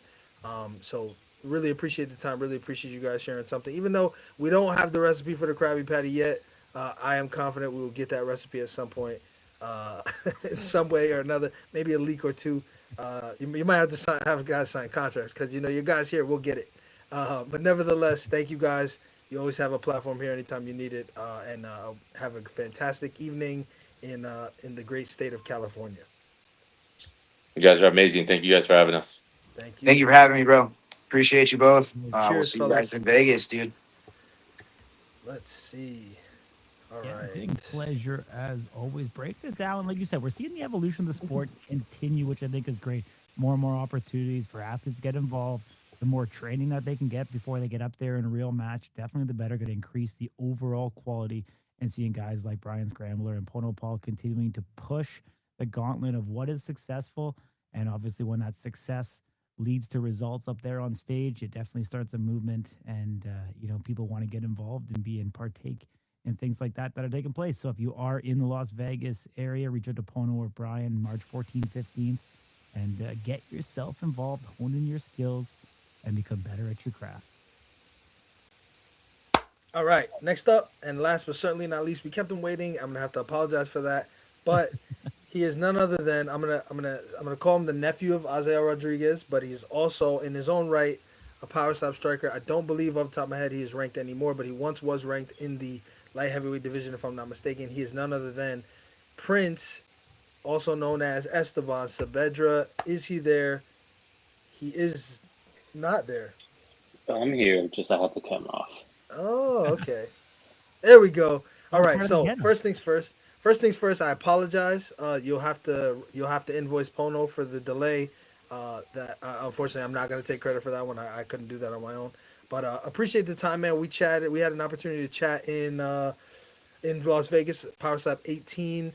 First things first. I'll start with your uncle, Azael Rodriguez, returning to middleweight. Obviously not his night, but for you, that's a closeness that I can't necessarily relate to, right? I've never had anyone on stage that means that much to me in an uncle nephew relationship. Although I know you guys aren't that far apart, so it's a little unusual. But for you, what were the emotions like watching him compete? I don't know. This is not this might be the first time you've seen him compete as a striker. Is that correct? Like you being a striker? Well, no. 13, your debut, No, he because fought Blackburn. correct. Okay, so what were So the yeah, so was at there a difference of 13, emotion or? yes, but at the same time, I mean, if he watches this clip where he's even on here in the chat, he might get pissed off of what I'm about to say. But I just like obviously I was with him the whole week, shout out to him for letting me stay with him in Vegas and his other twin brother. Pretty sure you guys met him as well during the week. We did. But just during the whole week, he was just kind of in his head, in my opinion, of about he kept going back onto the stuff with AJ when he got the DQ loss over AJ. And I tried to telling him just snap out of it, snap out of it. You're just gonna end up hurting yourself. And there was a one point where he did kind of like snap out of it, but then I'm not sure. Ever since fight day, like and my other uncle, the other twin, who ended up leaving for the early prelims. So then after that, like we just don't know how he managed to do over the course of that day, while he was alone in the room. Yeah, But it's like I said, that's just my opinion. But who knows? the AJ match bothered him for sure. I think that he's talked about that publicly. Nevertheless, he's a guy that I think is always right up there. There's no shame, and I said this. There's no shame in losing to Brandon Rhodes at middleweight. I mean, the guy's special, and I think he's probably next up for a title shot. I do believe Azael can make some adjustments. Reacquaint himself with that 185 frame, especially welcoming a new child into the world. It'll be a little easier to put on some of that weight. Excuse me, and then and so I think he'll be right back up there. But about you, sir, you are 205 pounds or so. Today, as you sit in front of me, I imagine you're probably somewhere around the 220s. But you compete at 205 pounds. You made it your Ouch. debut, Power Slap 13. What are you smaller or what? I'm a little bit smaller than 220. I'm actually like 215. 215. All right, Yeah, 215. 215. I Let's say. apologize. So 215, you walk around that, but you compete at 205. You, if I'm not, you were ranked at some point or no? I don't remember if you made it to the very to the top end of the rankings. Yes, I made it. I made it to That's what I the thought. rankings. I made it to number 10, and then Power Slap 14 happened, and then they removed me. So I don't know Oh, why. so it was that. It was And even though, fast. Okay. but like nobody from Power or nobody in the light heavyweight competed besides Vern and Turpin. I believe that was the match where Vern ended up falling asleep on top of the podium, and so nobody in the newcomers came in for them to take over my spot. So I don't know why it happened there, of why they put me on and then they immediately removed me after that. I thought it was just completely weird. But yeah, so I've been here, fucking been ready, been asking for Vern. I know Vern fucking responded saying that he was down for it. I've asked for Luke. Luke said that he's down for it too. Also, freaking Diorbit, the new rank guy, I've asked for him. He actually messaged me a couple days ago, saying that he actually reached out to Justin, fucking asking for me, because I called him out saying that Colton Cole, fucking, he got lucky with Colton's Cole matchup. Fucking Colton leaning into the fucking shot, so that's what caused for his fucking pussy to fucking get swollen and fucking call it off. So I honestly thought that was a fucking a lucky ass match for him. So honestly, I'm fucking ready. I think There we go. I'm better Attaboy. deserving in the rankings than him. I like it. I like it. So- What about Jaden, man? Jaden's a new guy that just kind of came up, and he's now number 10. What do you think of him? I think he thinks he's good. I think we would go all you three rounds. actually got to see him live. You got to see him live. Oh yeah, I definitely got to see him live. I thought it was obviously going to be for anybody that's in this sport. It was obviously a one-sided match. Whoever can see that. I immediately knew it was going to be kind of an easy win for him. Sorry, Dorian, if you're still in the chat, but Sorry about your loss for your brother, but I mean, it was just kind of easy to kind of tell that was going to be an easy loss or easy win for Jaden on that. But I mean, I've been already at number 10. I mean, why would I try and get back to number 10? I want something higher. I mean, deserving that, I at least want 7, 8, 9. I mean, 7, I believe, is Vern, and then 8 is Luke. I mean, they're both coming off of 2 knockout losses. So, I mean, I think at this point, the only thing is for them both to do is to fight down, in my opinion. I mean, or Diorbic. I mean, I think I'm better deserving to be in the rankings than him. Let me pose it to you a different way and see what you think. So what if you start at number 10 now, and then that second match is much higher up, versus, let's say you do number 8 and then you do number 6. What if you did number 10 and then number 6? You still get to the same place. You just take a different route there. Does it matter? I mean,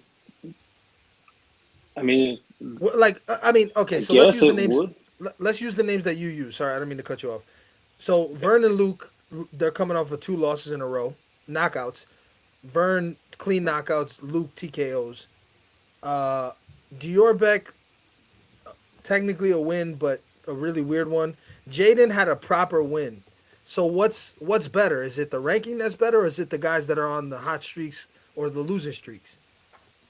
I think, I mean, for me, it's just right now the numbers. So having, 9, 8, or 7 next to my name would be better.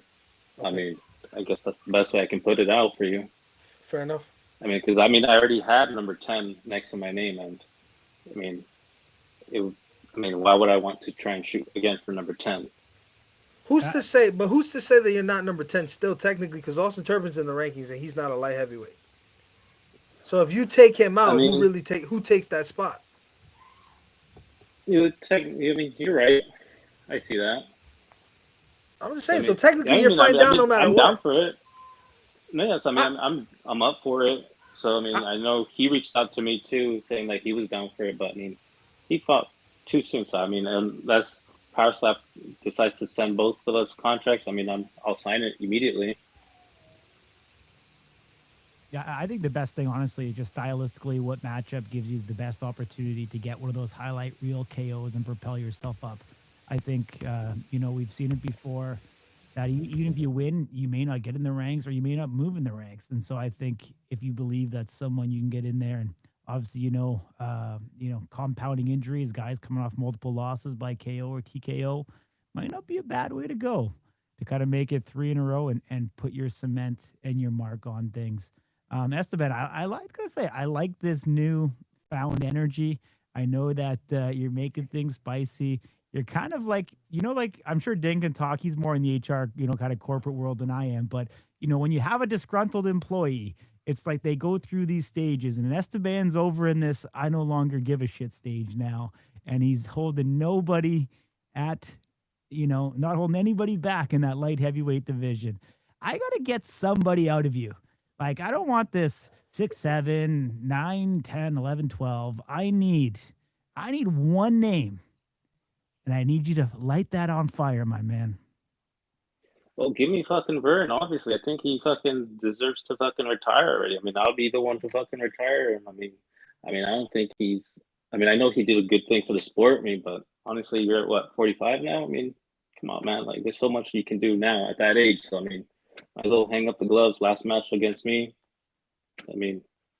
Obviously, after the ref raises my hand, just retire, man. Honestly. In Power Slap, if someone retires, like in UFC, they throw their gloves in the ring. I don't know if they still do it, but they used to. Should Power Slap have something he like can that? throw his diaper if he wants on stage. Too funny, man.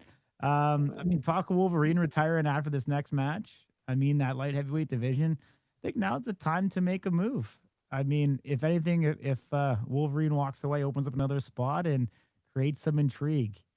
Do you think for somebody like yourself going out there and getting one of these KOs against the guys you're talking about kind of puts you in that mix? Because I don't think we've seen the best of you yet. Yes, definitely it would put me up in the mix.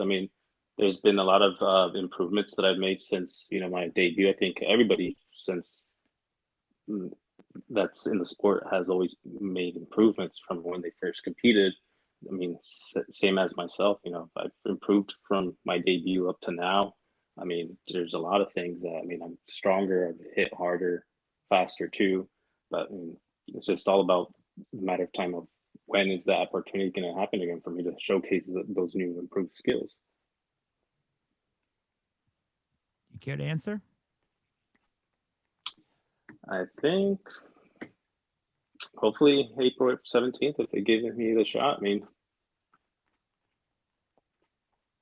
I hope I answered your question. No, I don't think you can see that. So you can't see it? I don't think you can see that. So I put up Luke Simon saying PS19, I'm down, send the contract. Oh, yeah, I can't see it, so my bad. Maybe my my screen is blocking it or something.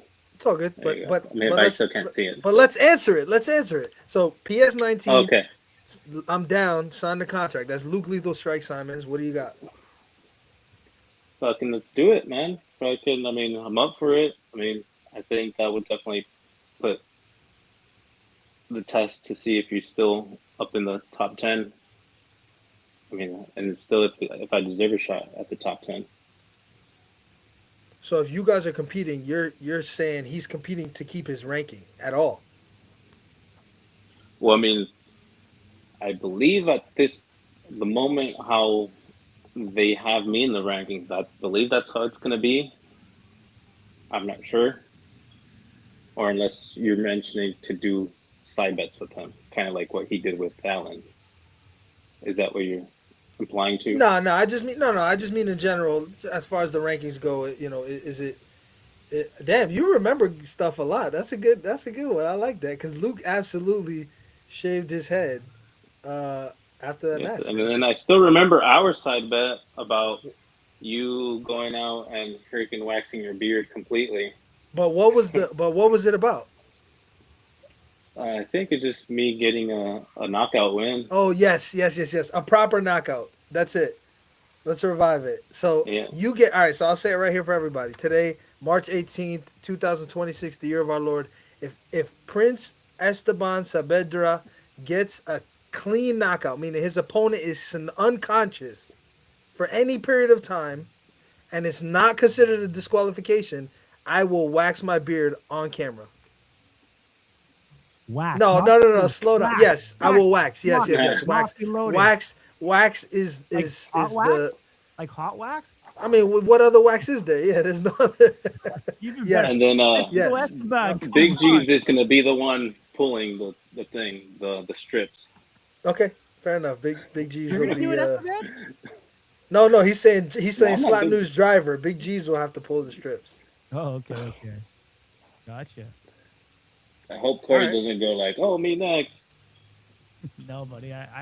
I've already learned my lesson on shaving the beard last time, so. Yeah, he got close, man. He got close. You think Vince was sweating in that sauna? But let me go back to your guys' questions about of why I've been kind of not really much of a trash talker. It's just more of I'm pretty sure you guys understand the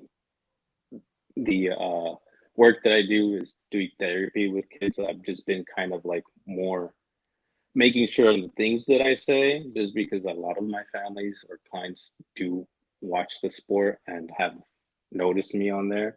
So I've just kind of kept it a little bit PG, or just making sure that I don't put my job on on the line. But then now I'm just you know what, whatever. So, I mean, my boss is completely big supporter of the sport and myself. So he's just I understand that, everybody has a life, outside of work. So, I mean, if that's what you do your thing, man. So now it's different. So I think before I was just too kind of cautious of me losing my job. Yeah, so the swollen vagina might not be the best clip to pull, huh? I mean, it's the truth, man. I mean, even the ref was like, "Fuck, what else do you expect? It's a fucking slapping fucking match." And then I'm pretty sure they took him to the back and gave him some ice to put on his vagina or some shit. I like it, man. I think it's tough when you have guys that you get in, you get a win. I'll be honest. Obviously, your match is public at this point, but the first strike you got hit with, I think you made some defensive mistakes. Something happened that made you kind of, shuffle backwards, and then from there you made an adjustment and you were fixing it. I don't know if it was a bracing issue or what have you, but after that, it seemed like an easy day at the office for you against a guy who was a big talker like Mirza, and that's the risk you always run. And then of course Mirza gets to call back to kind of redeem himself. And no disrespect to Mirza by any means. Of like, listen, you guys are all going up there and playing Hawaiian roulette, as I just coined last guest. And unfortunately his next performance was not his best performance. Let's just call that. And so I think ultimately you are in a position where this division gets to play out a little bit, and you can kind of. I honestly think the light heavyweight top 10 right now is full of a lot of guys who are very active, whereas at one point in time it wasn't like that, right? Like, no disrespect to, off the top of my head, Garrett Blakesley. Who else was that 205 that kind of just shuffled out of the rankings.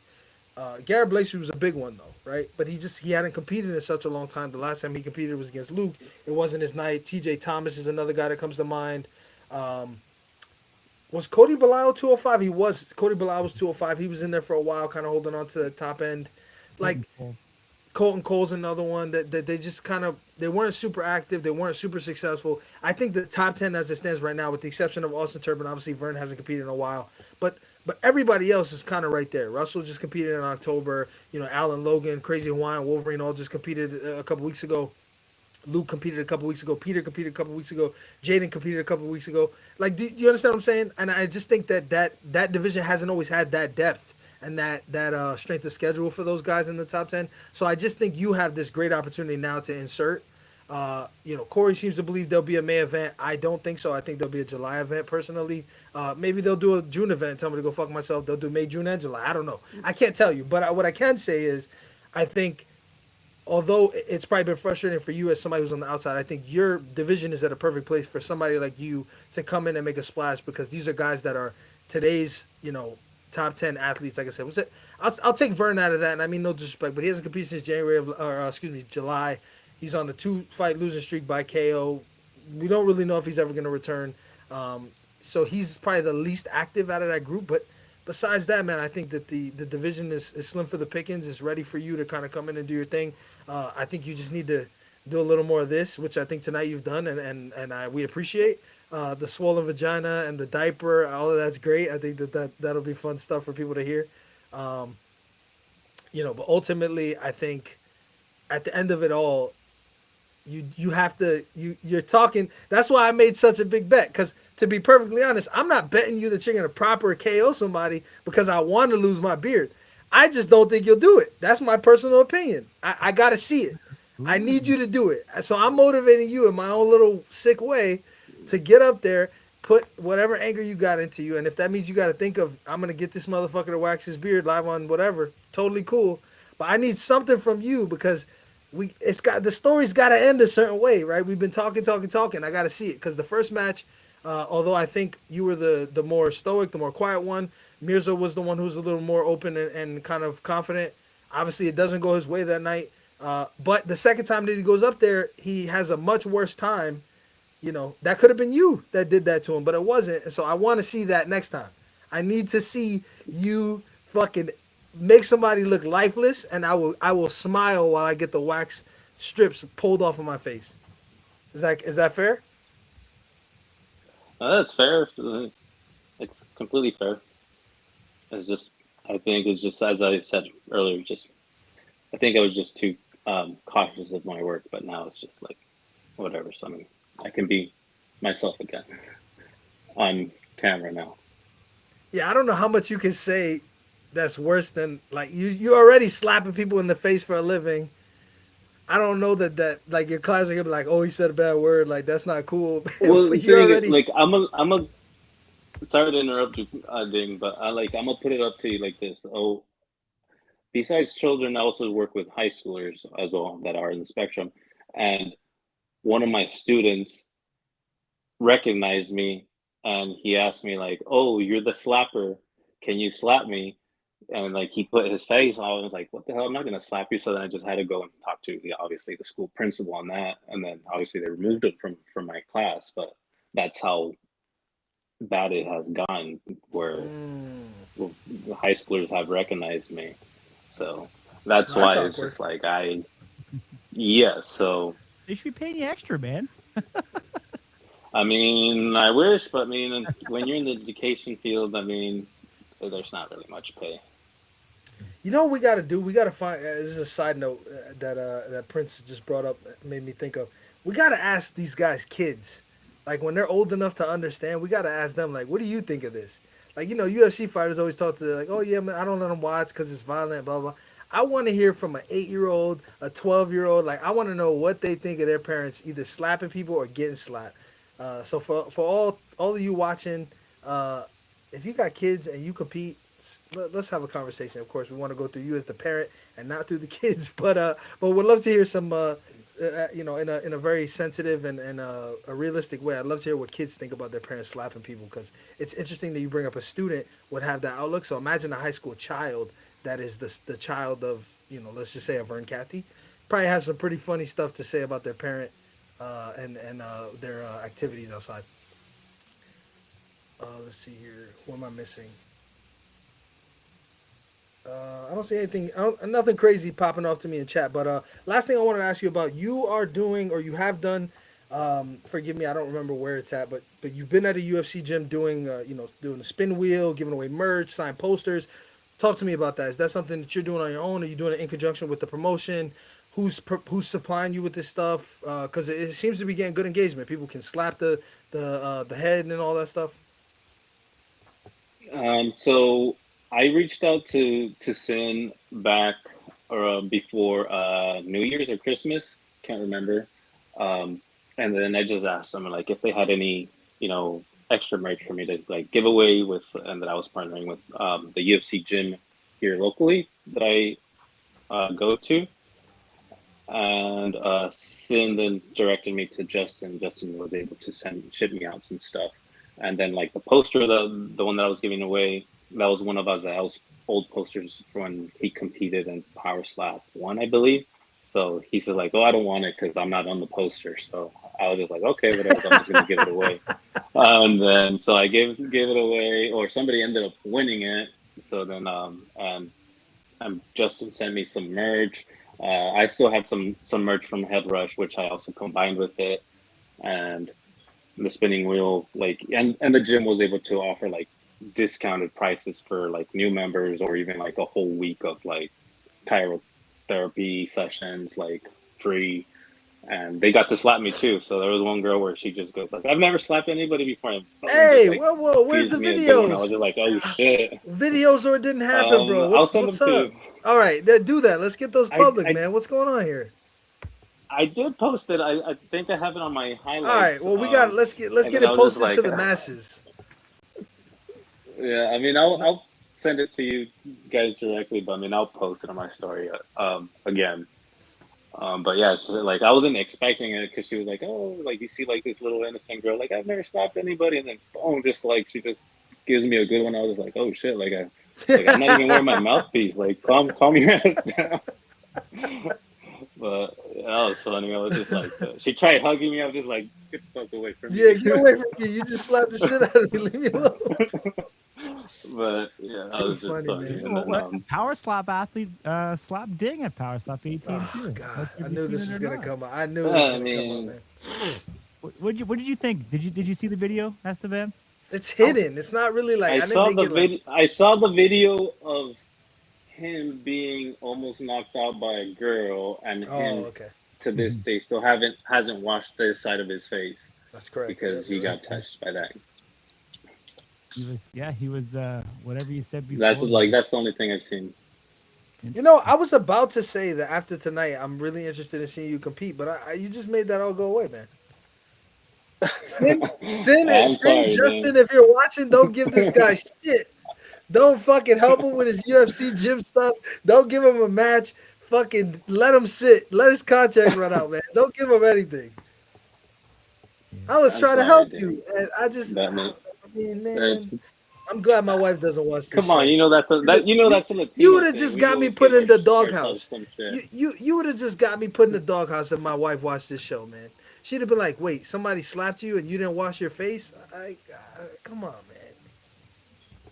nevertheless, though, all jokes aside, you know that's a Latino thing, dang, where we give each other some shit. 100%. Don't worry. When we You get can't off the deny show, it. I'll be giving you some shit in the DM. Don't worry about that. But nevertheless, really appreciate Why you. when we get off the show, just do it now? I mean, Nah. what is there to No, say? nah. I'm gonna send you a bag of shit on fire to your address. This got nothing to do with the show. Don't worry about that. Okay.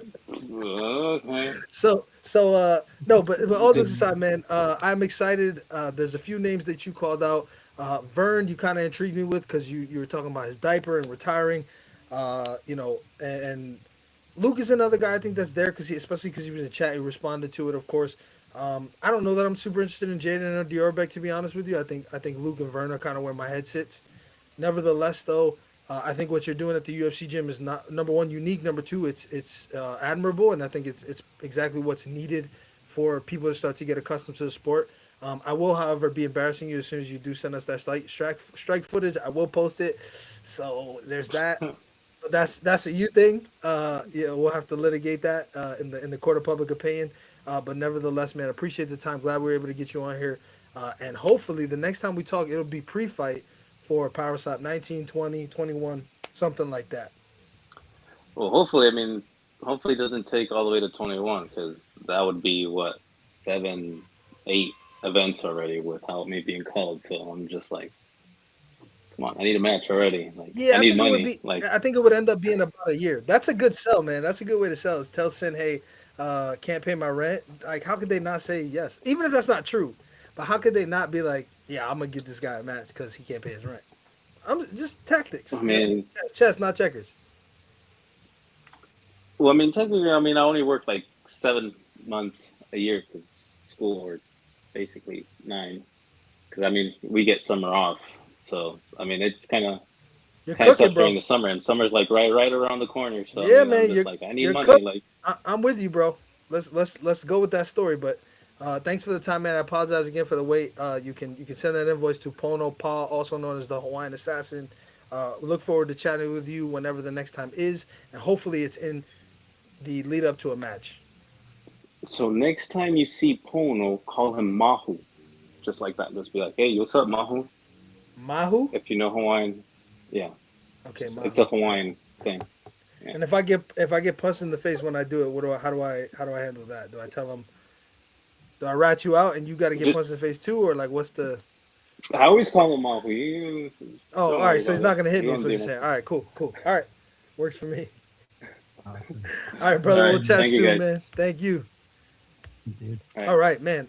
I fucked that up bad. We are way over time, but we did want to give the people some parting gifts here, Corey. So let's start with the venue. The venue, as I said at the beginning of the show, I think will surprise everybody because it fucking floored us. I've heard Caesars a lot. I will tell you, I heard Caesars a lot. I will not confirm or deny that is or not the venue, but I will say that is the venue I've heard the most that people believe is going to be the next venue. So that will be interesting to see whether or not we believe that was it or not. I won't divulge because again, like I said, we were shocked by what it is. But nevertheless, it's pretty. A lot of great options, man. I think there's good options and there's better options. Obviously MGM, properties been thrown around. You've had Caesars thrown around. I've even heard the Cosmos going around. I've heard Red Rock. I've heard Durango. I've heard the Apex. There's definitely not a shortage of speculation. But what about Fontainebleau? Have you heard Fontainebleau? I've not heard Fontainebleau, except Frank.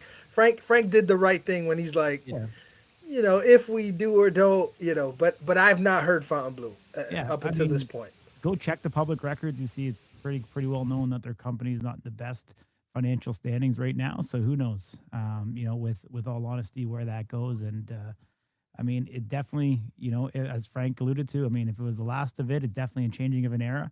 I think a lot of people sometimes don't appreciate what you have until it's gone. And Fontainebleau is definitely a classy joint. And, going forward, wherever that is, we'll definitely see that evolution. There's, kind of fond memories of the Apex and how good it was back then. It was almost like an exclusive party in a lot of ways. And then went to the Durango. A lot of people have pros and cons around that. And then Fontainebleau kind of took in this, this sector in time that I think a lot of people will look back and truly appreciate.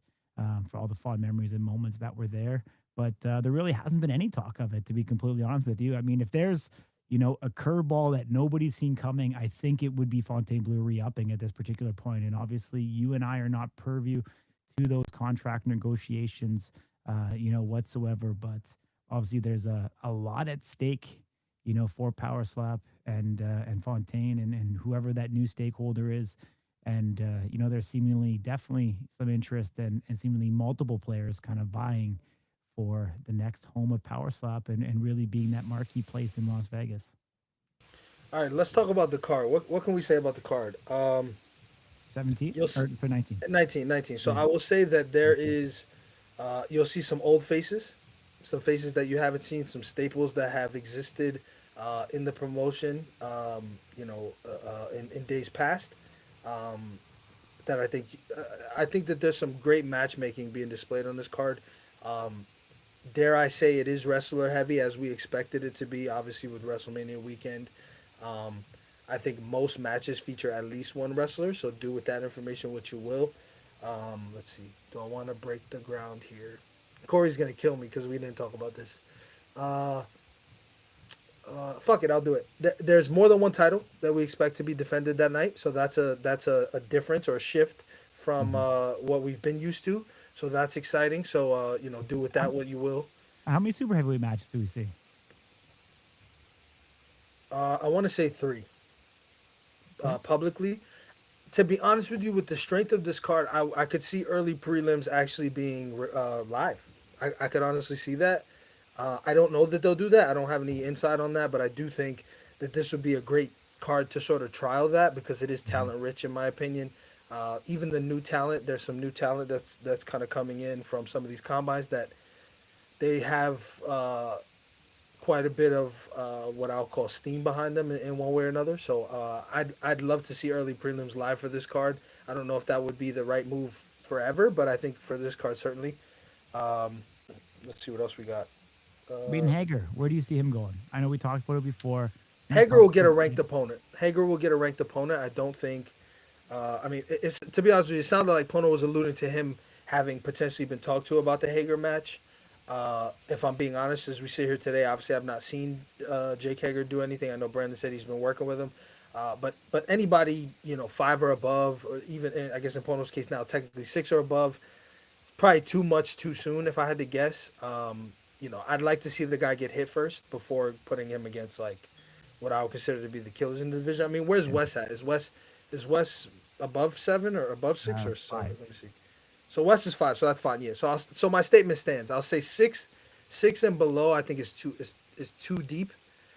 You could do an Aaron Turner, Johnny Magna. Who else is in there? Jujar or Jordan. I think that's a good standing spot. Obviously, Rican Rambo with the win over Jordan. I'd add him in there as an honorable. Anybody? You got to stand beside Hager. I mean, he's a big guy. What do you make of him at 43 years old? He's a big guy. I mean, he's probably about 6'4" or 5. He just exudes confidence, man. Like I'll be honest. His time, for those of you who watched WWE back in the 2010 era when he was the World Heavyweight Champion as Jack Swagger, he wasn't a popular guy. He was a heel. He was the Jinder Mahal. He was the the Big Show in the heel era. Like he was not a nice guy to the fan base. So I think that's part of his personality anyway, is just to have this like aura about him where he's just like, yeah, I'm unstoppable. You won't be able to beat me. I think it's genuine. Is it genuine or is it just a show? Are we going to find out on April 17th? Yeah, I think we'll find out April 17th, but I can't tell you for sure.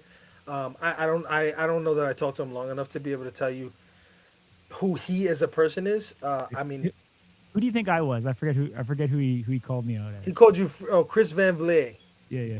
Or Chris Van Vliet, I guess is what they call him, but you'd say it better than me because it sounds like it's a French last name. But I don't disagree that there's a resemblance, and I knew immediately that like where he was headed with that. But Chris Van Vliet, for anybody who's watching and doesn't know, is essentially the Ariel Hawani for wrestling.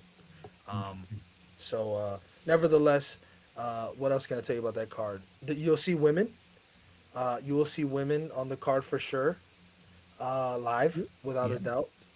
What else? women would you be excited to see? I mean, we've seen Ellie Dempster. Come on. making I said some I can moves. only say wrestlers. I mean that's Okay. kind of if I say anything more than that, I'm Who would giving you too like to much see? away. Obviously, everybody knows your work girlfriend is Haley J. Like, Oh, you're gonna here see we her. go. I got this guy telling people that I'm getting slapped and I'm not washing my face. You're saying my work girlfriend's Haley J. I mean, man, I would like to see Hollywood Haley J compete though for sure. At Southern Hurricane T is Barbecue. another one. Tierra Ikiana is one that I'd love to see. I Zoe mean, dude, she Dubois. slapped you. You have firsthand knowledge now. Now you should do the interview. Yeah, anybody who's her opponent, man, just come talk to me. I'll tell you. You just don't sign the contract.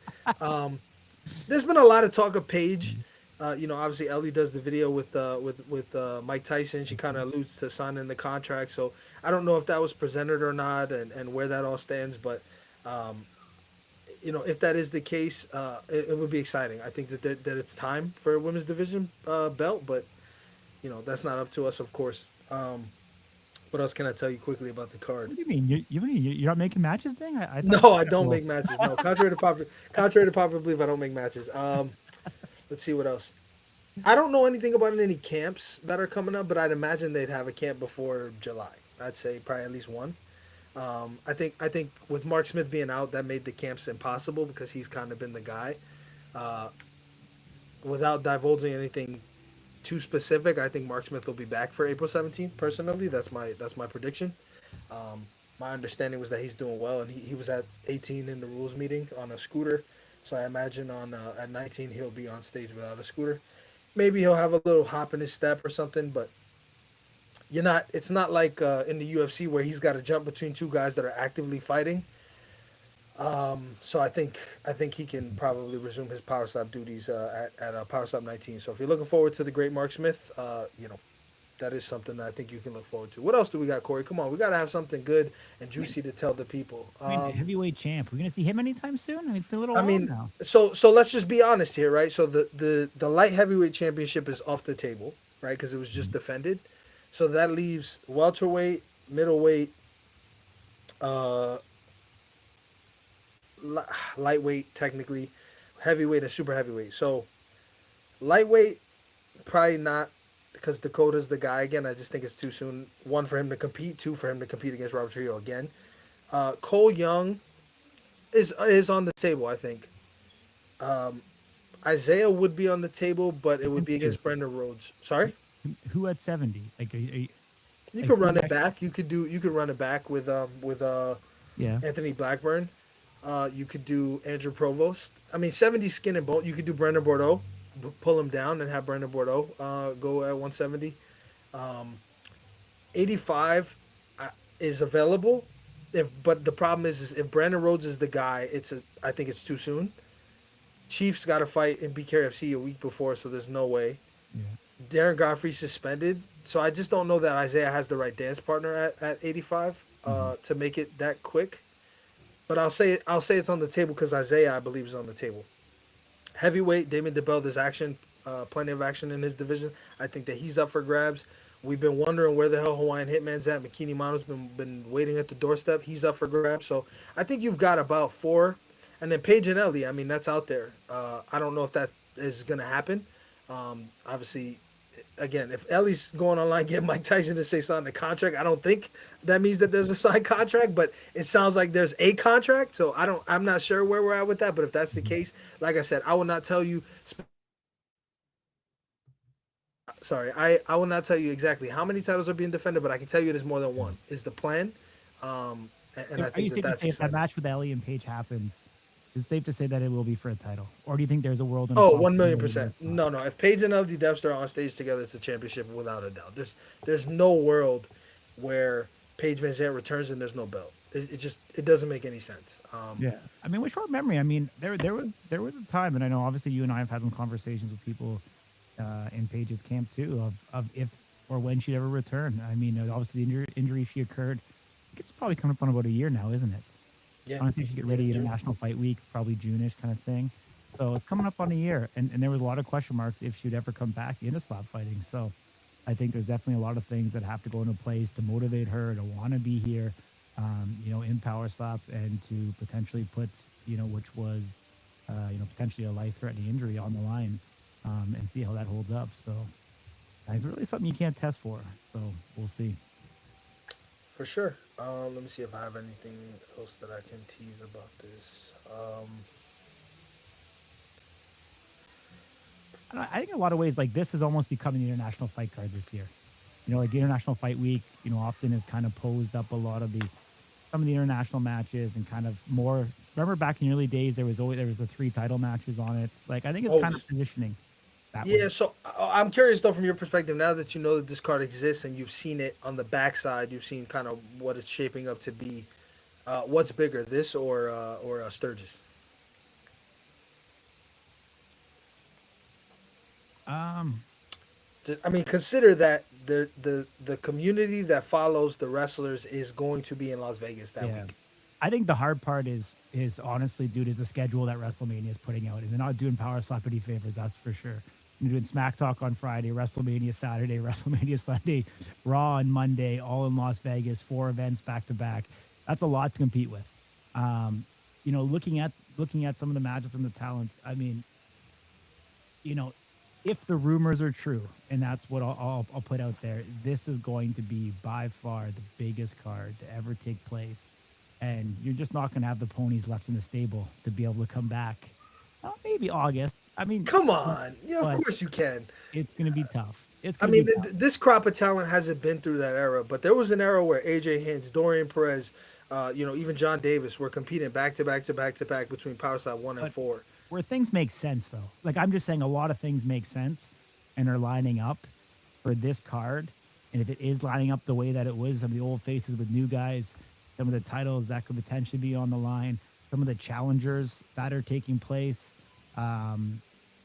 maybe at super heavyweight, like you're getting some legends and stuff that are kind of lining up to be, superstar matchups. And so I think a lot of things are aligning. I think, the, whatever you want to call it is definitely making it so that this is a card that will be very difficult to replicate, I think, in the short term. I do not disagree, man. I'm excited for it. I think we've probably teased as much of this as we can. When do you think they announce? Yeah, let's go there. I mean, Dude, it has to be this week. Come on, man. I would think so too, right? I would say, what do you think? The week they don't usually announce on the weekend, but I honestly normally I think Thursdays are their day. It used to be matchmaking. I don't know if that's still the standing day for matchmaking, but Thursday has been their day historically. Usually Saturday UFC. Usually they run a promo. UFCs on Saturday when they announce. Okay, so you think before Saturday? You think by end of day Saturday we have a main and probably co-main event? I think so, man.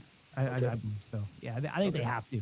I mean, if you're gonna run an event, you're gonna sell tickets publicly. You're gonna make this happen. I mean, there's no better time than now, man. Like to sell an event with less than 3 weeks notice. I don't know. I mean, you got to be booking people, obviously getting their accommodations, travel, everything else in place to make this come together. I don't know how quickly.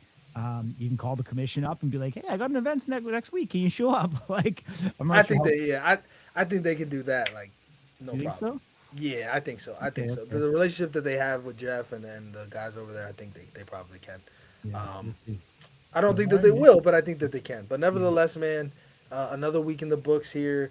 Where Pono kind of let us know we're 4 weeks away from Power Slap 19, which is crazy because we're 2 weeks away from Power Slap 18. So. An exciting time for the sport nonetheless. Hopefully we are going to continue on this run as we are headed into our second event of the year of what we were led to believe would be 12. So hopefully that means that we're on a highway to the remainder of the year to get that 12 in. But thank you guys for watching. If you made it this far, we appreciate it as always. Next week on Wednesday, I believe March 25th, if my math is correct, we will be here. Same place, same time, same guys. We appreciate you guys, and we will see you next time.